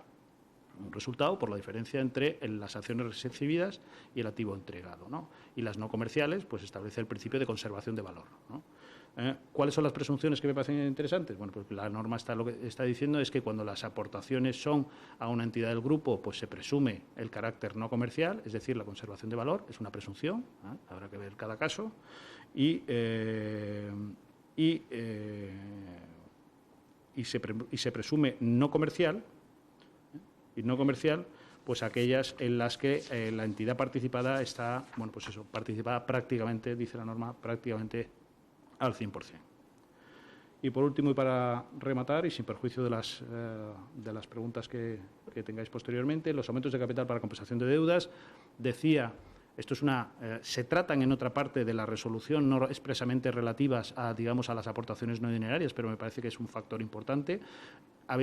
Decía al principio, cuando me refería a las otras aportaciones, que los incrementos de patrimonio pueden venir por el lado de el aumento de los activos o disminución de los pasivos. De alguna forma, al disminuir el pasivo, estamos sustituyéndolo por una aportación de socio y ese es el motivo por el cual me parece interesante traerlo aquí. Rápidamente. Está regulada en el artículo 33 de la resolución, establece el principio ya establecido en la doctrina del ICAC de que la valoración del aumento por compensación de créditos o la aportación por compensación de créditos, tanto si hay capital como si no hay capital, será por el valor razonable de la deuda cancelada, generando un resultado financiero por la diferencia. Esto yo creo que trae causa no solamente de la doctrina del ICAC, sino incluso de las interpretaciones en el ámbito de las normas internacionales, donde se adoptó el enfoque de contraprestación pagada, ¿no? Oye, cuando una entidad paga a un acreedor con su propio equity, con su propio patrimonio neto, oye, pues si el patrimonio neto vale poco, pues realmente pues ahí hay un componente de descuento financiero, dejadme que lo diga así, aunque no sea muy correcto, de quita, que merece ser tratado como un ingreso y eso es lo que justifica el tratamiento como un resultado financiero. Un caso que me parece especialmente particular, bueno, pues es las aportaciones de deuda entre el socio y acreedor, ¿no? Yo creo que aquí, cuando convive que el acreedor es a su vez el socio, bueno, pues tenemos tanto que en la regla de compensación de créditos como incluso en la regla de otras aportaciones de socios se establece el principio de valoración a valor razonable. Y el valor razonable en este tipo de capitalizaciones o aportaciones pues es un tema delicado y sensible, ¿no? Ya sabéis que la norma, el marco conceptual, dice que cuando no hay fiabilidad en la determinación del valor razonable, pues habrá que darle por una cuestión, yo creo, del principio de prudencia, aunque no sé si encaja bien en el enunciado del principio de prudencia, pero hace prevalecer en valor el libro. Entonces, hay una primera cuestión relativa a cómo se determina el valor razonable de una deuda, ¿no? Y yo creo que aquí, y ya con esto acabo, Felipe, por ejemplo, podemos encontrarnos con una sociedad que esté absolutamente, digamos, en una situación de desequilibrio patrimonial por patrimonio neto negativo. ¿El hecho de que tenga el patrimonio neto negativo significa que el valor razonable de la deuda es nulo? Pues a mí, personalmente, pienso que no necesariamente tiene que ser así. O sea, si pensamos, por ejemplo, en un grupo empresarial, cualquier grupo multinacional español, imaginaros el mejor que tengamos en España, y a lo mejor ya estáis pensando en alguno, uno que se dedica a la distribución, pues que por un proyecto específico decide aislar los riesgos de ese proyecto, de ese startup, en una sociedad limitada, constituye la sociedad limitada y ese proyecto resultase ser un fracaso y tiene una deuda con el socio, que realmente, bueno, pues es una sociedad que individualmente considera no puede atender los pagos. Un grupo que es solvente, que tiene capacidad para inyectar fondos para hacer devolver la deuda, ese grupo solvente hace que el valor razonable de la deuda, si esa deuda en vez de con el socio hubiese sido con un tercero, con un banco, es razonable pensar que ese banco iba a renunciar de alguna forma al recurso del accionista para de alguna forma devolver. A mí me parece discutible. Con lo cual, me parece que el análisis del valor razonable no solamente hay que mirarlo en el individual, sino que es un análisis complejo que requiere una cuestión que hay que valorar muy detalladamente. Y ya con esto acabo, de verdad, es en el asunto de si finalmente se concluye con solvencia que el valor razonable es distinto, por ejemplo, porque ha habido una transacción con el instrumento de deuda previa y eso realmente hace indiscutible el valor razonable. Si el valor razonable comparado con el valor de la deuda me generase un resultado financiero de acuerdo con la literalidad de la resolución y de acuerdo con lo que se dice en algunos precedentes del ICAC, ¿realmente ese ingreso es compatible con lo que dice la norma de registro de valoración 18.2? Pues no lo sé. Eso lo dejo ahí. De acuerdo, muchas gracias.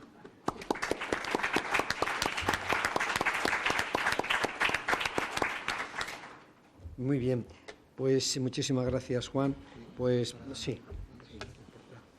Pues a continuación pasamos la palabra a José Morales, profesor de la Universidad. Un momentito.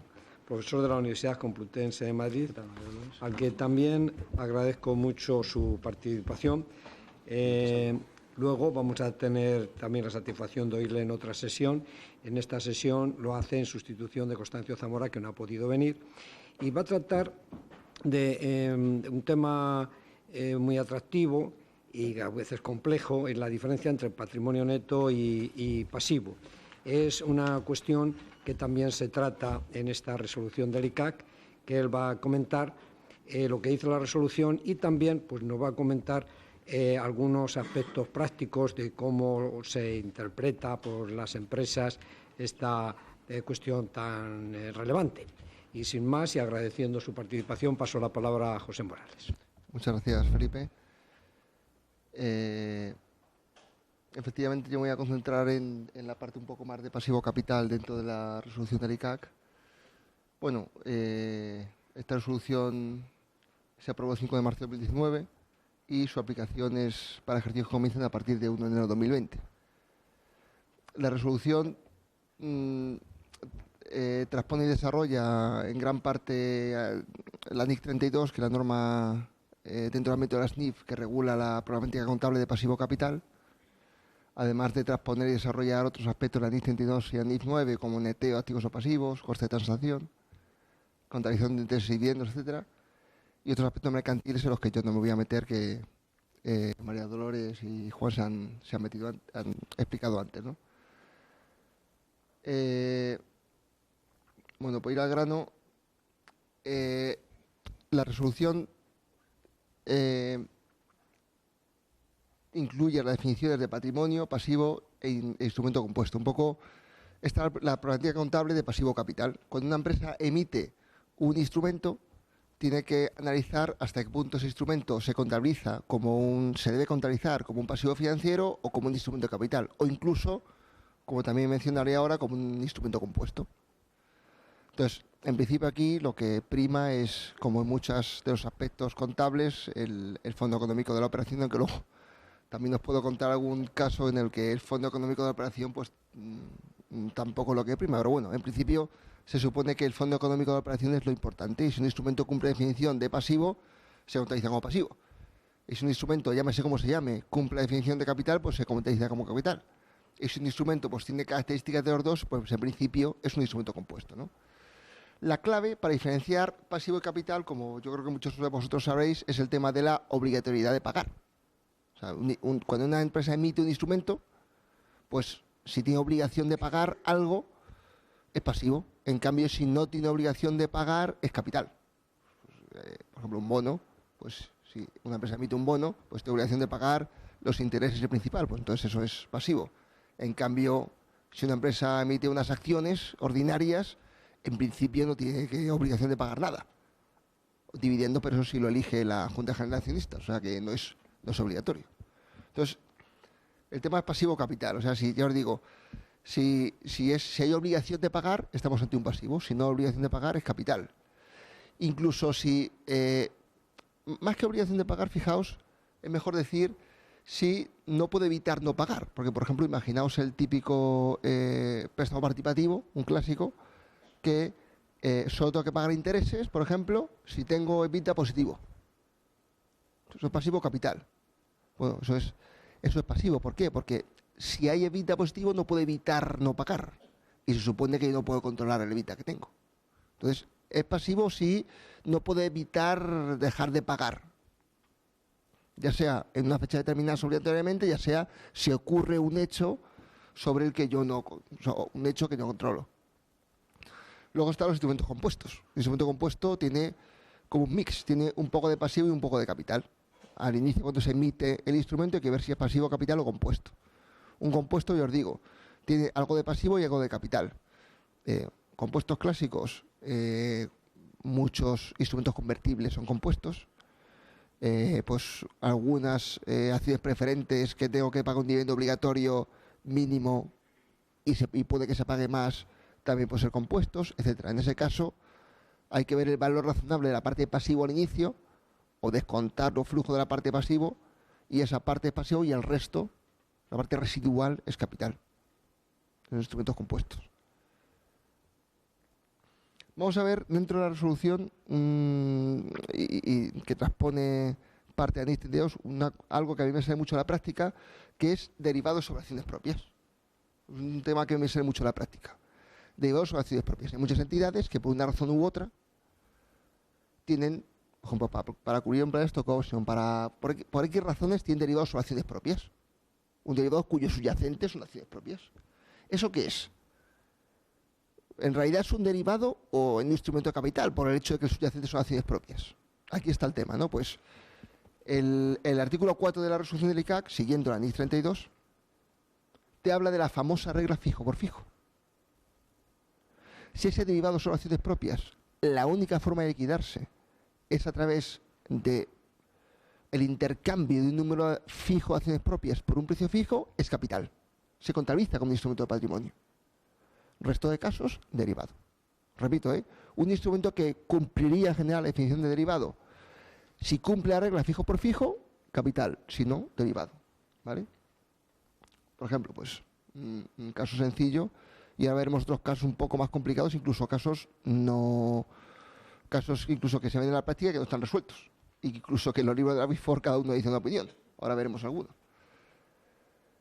Pues un caso sencillo que es clarísimo. Por la empresa A, una empresa firma un contrato a través del cual se compromete a vender, a entregar 1 millón de acciones propias a un strike, a un precio de ejercicio de 10 euros por acción, con vencimiento, pues por ejemplo, el 31 de diciembre de 2019. ¿Vale? Y solamente se puede liquidar por intercambio principal. O sea que cuando llegue el 31 de diciembre de 2019, la empresa A va a entregar 1 millón de acciones propias y va a recibir 10 millones de euros, 10 euros por acción. ¿Vale? Si la única forma de liquidarse efectivamente es entregando las acciones y recibiendo los 10 millones de euros, pues se cumple la regla fijo por fijo y no se contabiliza como derivado. Por mucho que cumpla la definición de forward, mucho que parezca un forward, no. Si cumple la regla fijo por fijo, es capital. ¿Vale? Se utiliza como instrumento de capital. Entonces, bueno.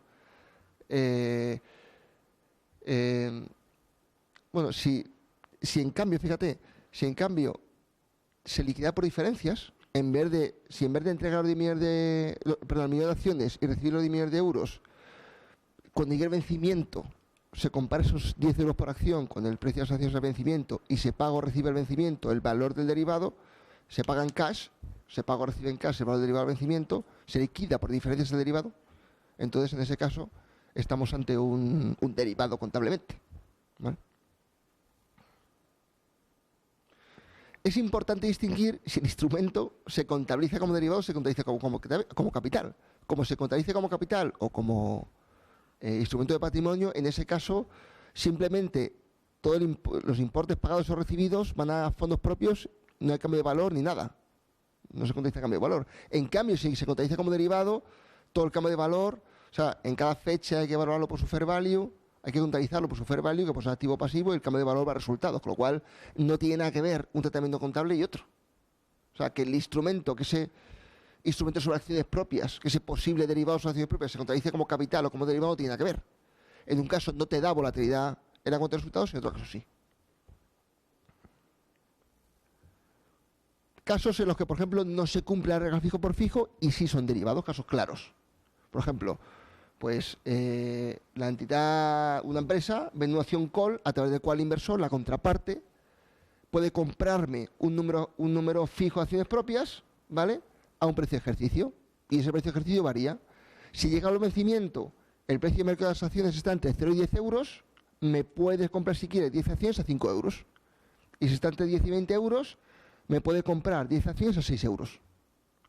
Como las puede comprar a 5 o a 6, dependiendo del valor de mercado de las acciones, ya no es fijo por fijo. Ya es fijo por variable, como si dijéramos. Entonces, ya no cumple el regla fijo por fijo, ya es derivado. Y se contesta como derivado. Por mucho que subyacente sea, o incluso aunque se intercambie las acciones y sea por físico, por mucho que ocurra eso, como no se cumple el regla fijo por fijo, pues es derivado. ¿Vale? Otro caso, no voy a leer todos por el tema del tiempo. Una empresa se compromete a comprar o vender en un año un número de acciones propias tal que el valor de las mismas sea el equivalente al valor de 100 barriles de Brent en la fecha de liquidación. No se cumple la regla fijo por fijo, ¿vale? El número de acciones pues, va a depender del valor de 100 barriles de Brent. Ya no se cumple la regla fijo por fijo, ¿vale? Último caso que leo. Una empresa emite una opción a través de la cual la contraparte tiene la posibilidad de comprar acciones propias de la empresa.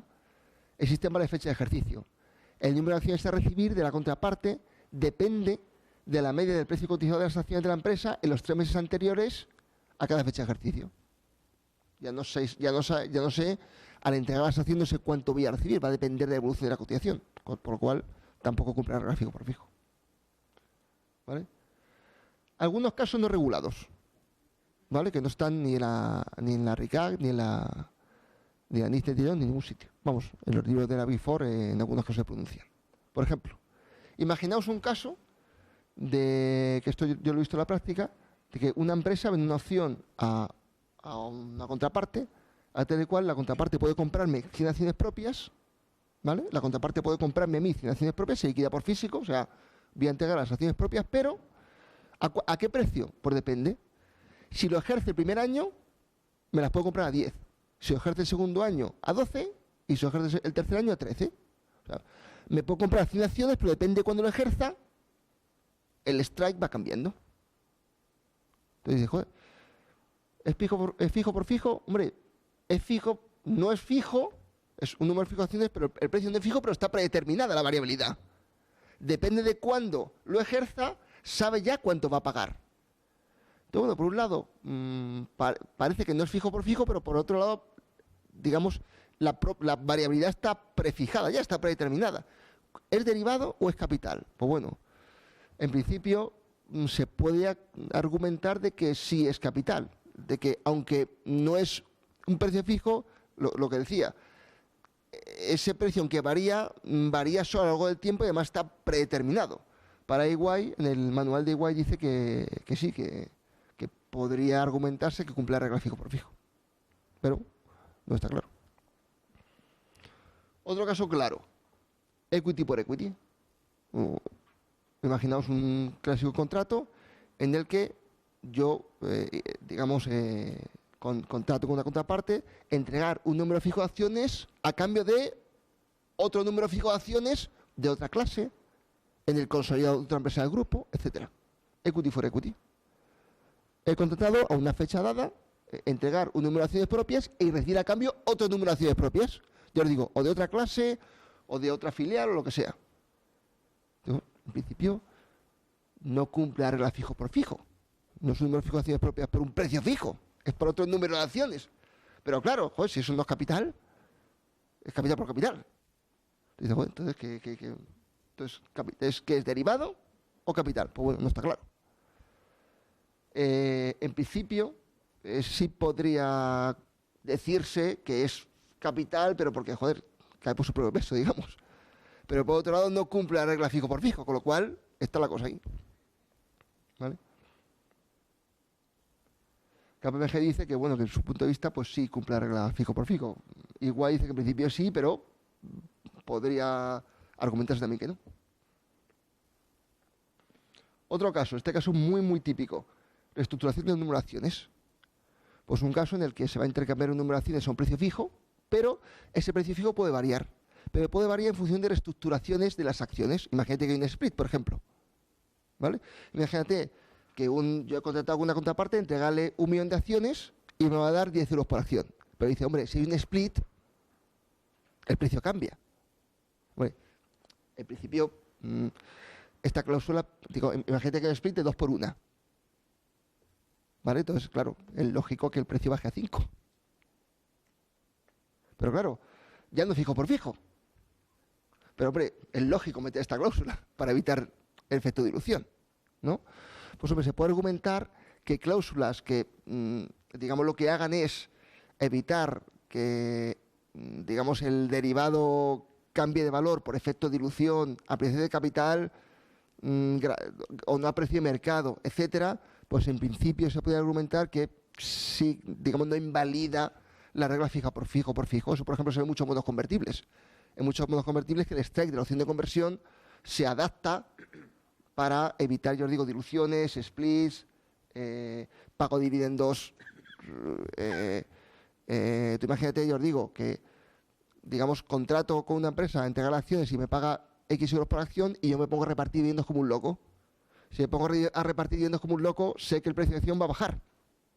Con lo cual le voy a vender acciones muy caras. Entonces yo como empresa puedo manipular eso. Entonces es normal que el contrato ponga, mira, si reparte más dividendos de lo normal, se adapta el strike. Entonces, bueno, en principio se puede argumentar que no invalida la regla fijo por fijo. Luego también está el tema de los contratos en moneda extranjera. Entonces, imagínate que yo contrato vender, mi moneda funciona es el euro, y contrato vender 1 millón de acciones recibiendo 1 millón de euros. Perdón, 1 millón de dólares. En vez de 1 millón de euros, 1 millón de dólares. Y digo, joder, fijo por fijo. Claro, fijo por fijo en dólares, pero no en euros. ¿Esto cumple la regla fijo por fijo? Pues en principio, en 2005, el IASBOR dijo que no, que claro, es un importe fijo en tu moneda, no es un importe fijo en euros. Pero luego en 2009 se modificó la NIC 32, que esto sí lo ha recogido el artículo 4.1 de la resolución del ICAC, que dice que, bueno, sí, que hay una excepción. Y es que si la excepción aplica a derechos, opciones o warrants para adquirir un número fijo de acciones por un importe fijo en cualquier divisa, siempre que se ofrezca dicho derecho, opciones o warrants a todos los inversores de la misma clase de acciones. Si es así, sí podría cumplir la regla de fijo por fijo y si es capital en vez de derivado. Último punto, ¿vale? Último punto del tema de derivados sobre acciones propias, último punto importantísimo y que me sale muchísimo, que es el tema de el famoso párrafo 23 de la NIC 32 que está en la RICAC en el artículo 4.2, que dice, mira, esto de regla fijo por fijo, independientemente de la regla fijo por fijo, independientemente de ese tema, si tienes un contrato en el cual de alguna forma o te has comprometido a recibir acciones propias. Fíjate que cuando hemos hablado de la regla fijo por fijo, siempre me he cuidado de decir que yo entrego acciones propias a cambio de recibir dinero. Me he cuidado de ir por esa vía. ¿Por qué? Porque ahora iba a dejar esta parte, este segundo punto de obligación de compra de acciones propias. Si hay un contrato a través del cual de alguna forma o estoy obligado a recibir acciones propias o podría tener que recibir acciones propias a cambio de dinero, eso se contabiliza como un pasivo. Independiente de que cumpla fijo por fijo, que no cumpla fijo por fijo, el número de acciones, el valor de el importe que yo pagaría, la probabilidad de ejercicio, independientemente de todo eso, si hay cualquier contrato en el que de alguna forma me ponen obligatoriamente o a voluntad del otro puedo recibir acciones propias, eso se contabiliza como pasivo, como si ya se hubiera comprado de alguna forma, ¿vale? ¿Vale? Es la regla de que yo llamo de obligación de compra de acciones propias, ¿vale? Cualquier contrato a través del cual una contraparte puede obligar a la empresa a comprar sus propias acciones se contabiliza por parte de la empresa como un pasivo, por el valor actual del importe a pagar. Que ese importe a pagar puede variar, por otro lado, pero esa variación ya va por la NIF 9. Se contabiliza ese pasivo, una vez reconocido al principio, se contabiliza con la norma de instrumentos financieros, con la NIF 9, ¿vale? Es independiente, como digo, de fijo por fijo, de que el importe a pagar sea fijo variable, ¿vale? De la probabilidad, porque a lo mejor es una opción y a lo mejor está muy out of the money y puede que no, es poco probable que me enchufen las acciones, da igual. Se contabiliza como si ya se hubiera comprado, ¿vale? En el debe, fondos propios, y en el haber, el pasivo, que luego se evalúa con la NIF 9. ¿Qué ejemplo clásico hay en el mercado de este tipo de contratos? Pues un ejemplo muy clásico es las put de minoritarios. Un clásico. Pues una empresa compra una filial, pero no compra el 100% de las acciones, compra el 80% de las acciones, ¿vale? Una empresa A compra el 80% de las acciones de la empresa B. ¿Y qué pasa con el 20%? Pues el 20% siguen en manos de otros accionistas, pero los otros accionistas se guardan una opción de vender a la empresa A ese 20% que se han quedado, ¿vale? Para la empresa A, en sí individual, pues tiene un derivado. Tiene un derivado sobre las acciones de la empresa B, no son acciones propias. Pero claro, en el consolidado, asumiendo que la empresa B entra por integración global, en el consolidado, las sociedades de la empresa B son acciones propias, con lo cual tengo una obligación, si otro me lo pide, de recibir acciones propias, con lo cual lo tengo que contabilizar como pasivo, ¿vale? O sea, la típica put de minoritarios, en la que tengo que utilizar un pasivo por el importe a pagar descontado. ¿Qué es importe a pagar? Yo os digo, puede ser fijo, en cuyo caso, bueno, simplemente hay que descontarlo y ya está. Variable, en cuyo caso tiene que variar y los cambios en principio van a dar resultados. El importe puede ser, o incluso puede ser poco probable que la ejerzan, aún así tengo que contabilizarlo como un pasivo, ¿vale?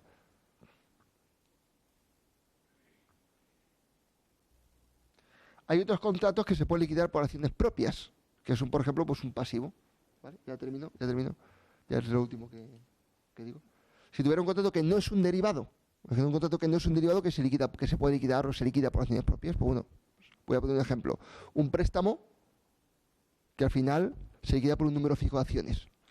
Pero si un préstamo, al final la única forma de liquidar es por un número fijo de acciones, por lo menos esa parte que se va a liquidar en un número fijo de acciones es capital. no es pasivo. Si es número variable, sí es pasivo. Finalizó. Muchísimas gracias, Pepe, y gracias a todos.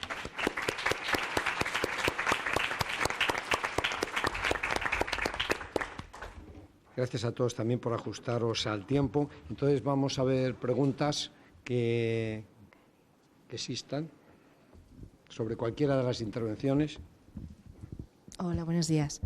Relativo al tema del dividendo, los dos procedimientos, si tomamos en cuenta la cuenta de resultados individual o, en cambio, desde el punto de vista consolidado, yo creo que tendremos que tener en cuenta siempre también el efecto fiscal que va a tener una opción u otra. O sea, el hecho de que una de las opciones sea que lo contabilizamos como dividendo, pero inmediatamente nos vemos obligados a deteriorar la cartera porque no se ha generado resultado a nivel consolidado de ese subgrupo, podría tener efectos fiscales. Creo que no es inocuo el tomar una decisión u otra, ¿no? Quiero decir que si el ingreso, la dotación de cartera creo que no va a ser deducible. A lo mejor me puedo estar equivocando. Mientras que el ingreso sí que sería computable, como en la base imponible. No sé si me puedo estar equivocando, no lo sé. La dotación de cartera sobre empresas del grupo. Bueno, el tema fiscal es otro tema. Ya, pero que bueno, importante. que la toma de decisión, puesto que yo estoy entendiendo, ¿no?, que la consulta del ICAC, bueno, perdón, la resolución del ICAC nos deja abierta, ¿no?, el que se pueda tomar si es o desde un punto de vista individual o desde un punto de vista consolidado, ¿no? Por eso nos estás dando las dos opciones de análisis. O sea, lo que estás preguntando es el ejemplo en el que presento dos alternativas. Exacto. En el que permite o bien reconocer un deterioro inmediatamente porque, lógicamente, el valor de la participación ha disminuido, o reconocer siempre y cuando reconozca todo como ingreso o directamente como menor valor de la cartera. Bueno, aquí yo he presentado estas dos alternativas porque realmente no está resuelto, pero bueno, el tema que haya que analizar desde el punto de vista fiscal y que eso condicione una u otra alternativa, pues no sé si eso contablemente es así o son otras consecuencias, pero bueno. Yo solamente quería hacer la reflexión que se nos da la libertad de poder elegir una opción u otra, pero que creo que también una opción u otra podrá tener efectos fiscales.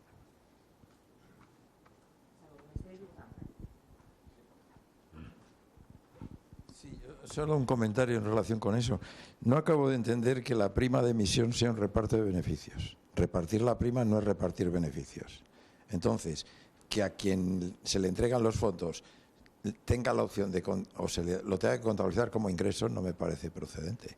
Sería reconocer como menor valor del activo en el que está implícita o está considerado el valor de la prima. Es que la cláusula fundamental para que se pueda repartir y considerar un ingreso es que la sociedad haya generado ingresos suficientes. Sí, pero lo que reparte es la prima, no los beneficios. Ya, pero tiene la consideración de reserva disponible, los mismos términos que tiene cualquier otra reserva voluntaria. Sí, pero entiéndeme. Sí, no podría repartir la prima, no tendría la consideración. Que no es repartir, es devolver. Ya, pero es que la prima tiene la consideración de reserva voluntaria en los mismos términos que cualquier otra reserva. Y además eso lo ha dicho AECA también, es beneficio distribuible. Y lo dice ahora la norma. Bueno, AECA no habla de beneficio distribuible, sí. Habla de base de reparto.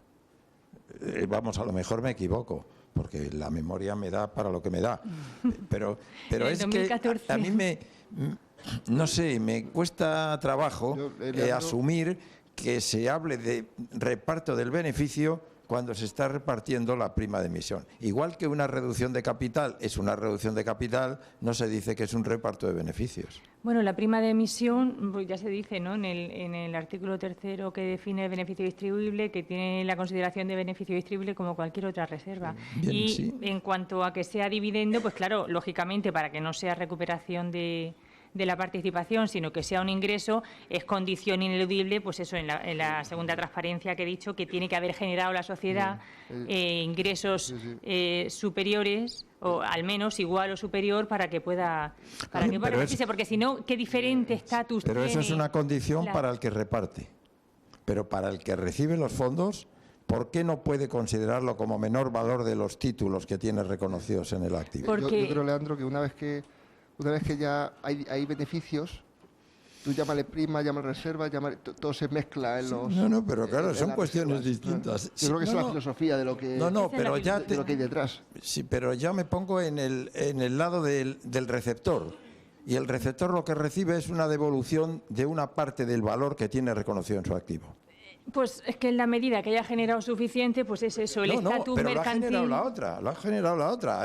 Yo tengo unas acciones que las pagué con prima y entonces ahora me devuelven la prima.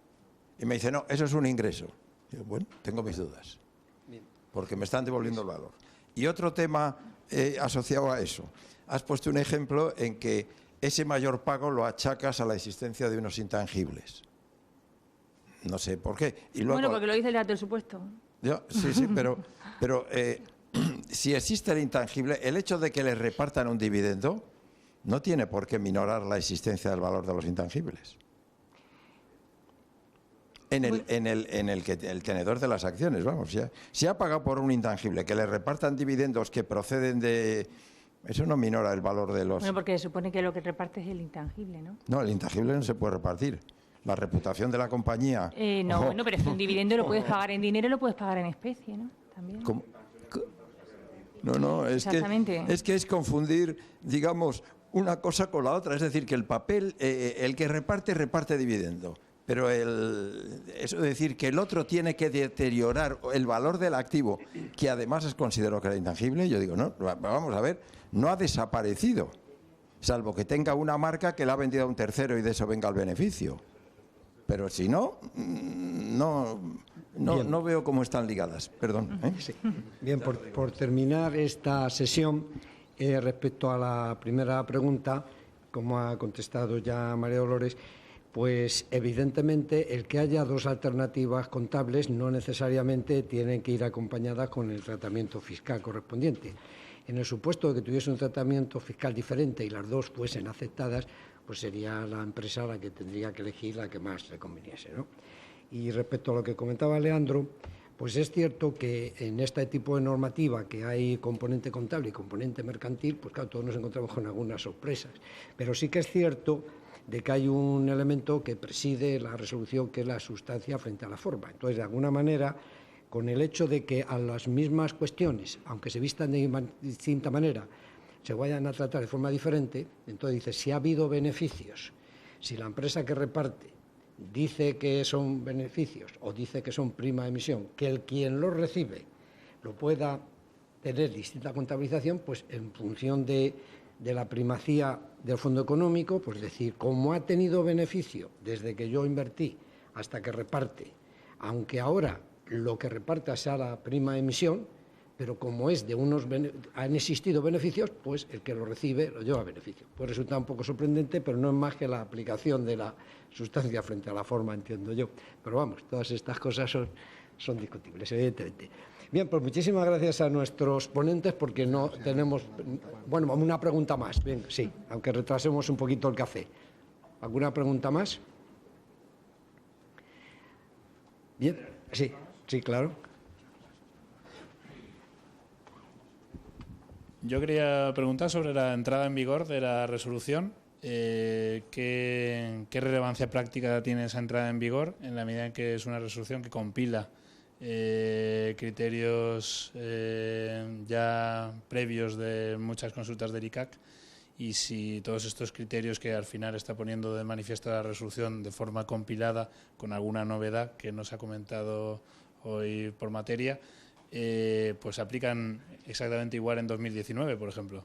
Exactamente. En la medida en que compila y que reproduce la doctrina que ya está publicada, pues ya es de aplicación.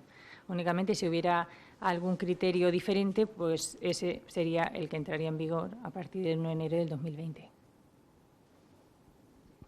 Bien, pues si no hay más preguntas, muchísimas gracias a los ponentes por su participación y a todos ustedes.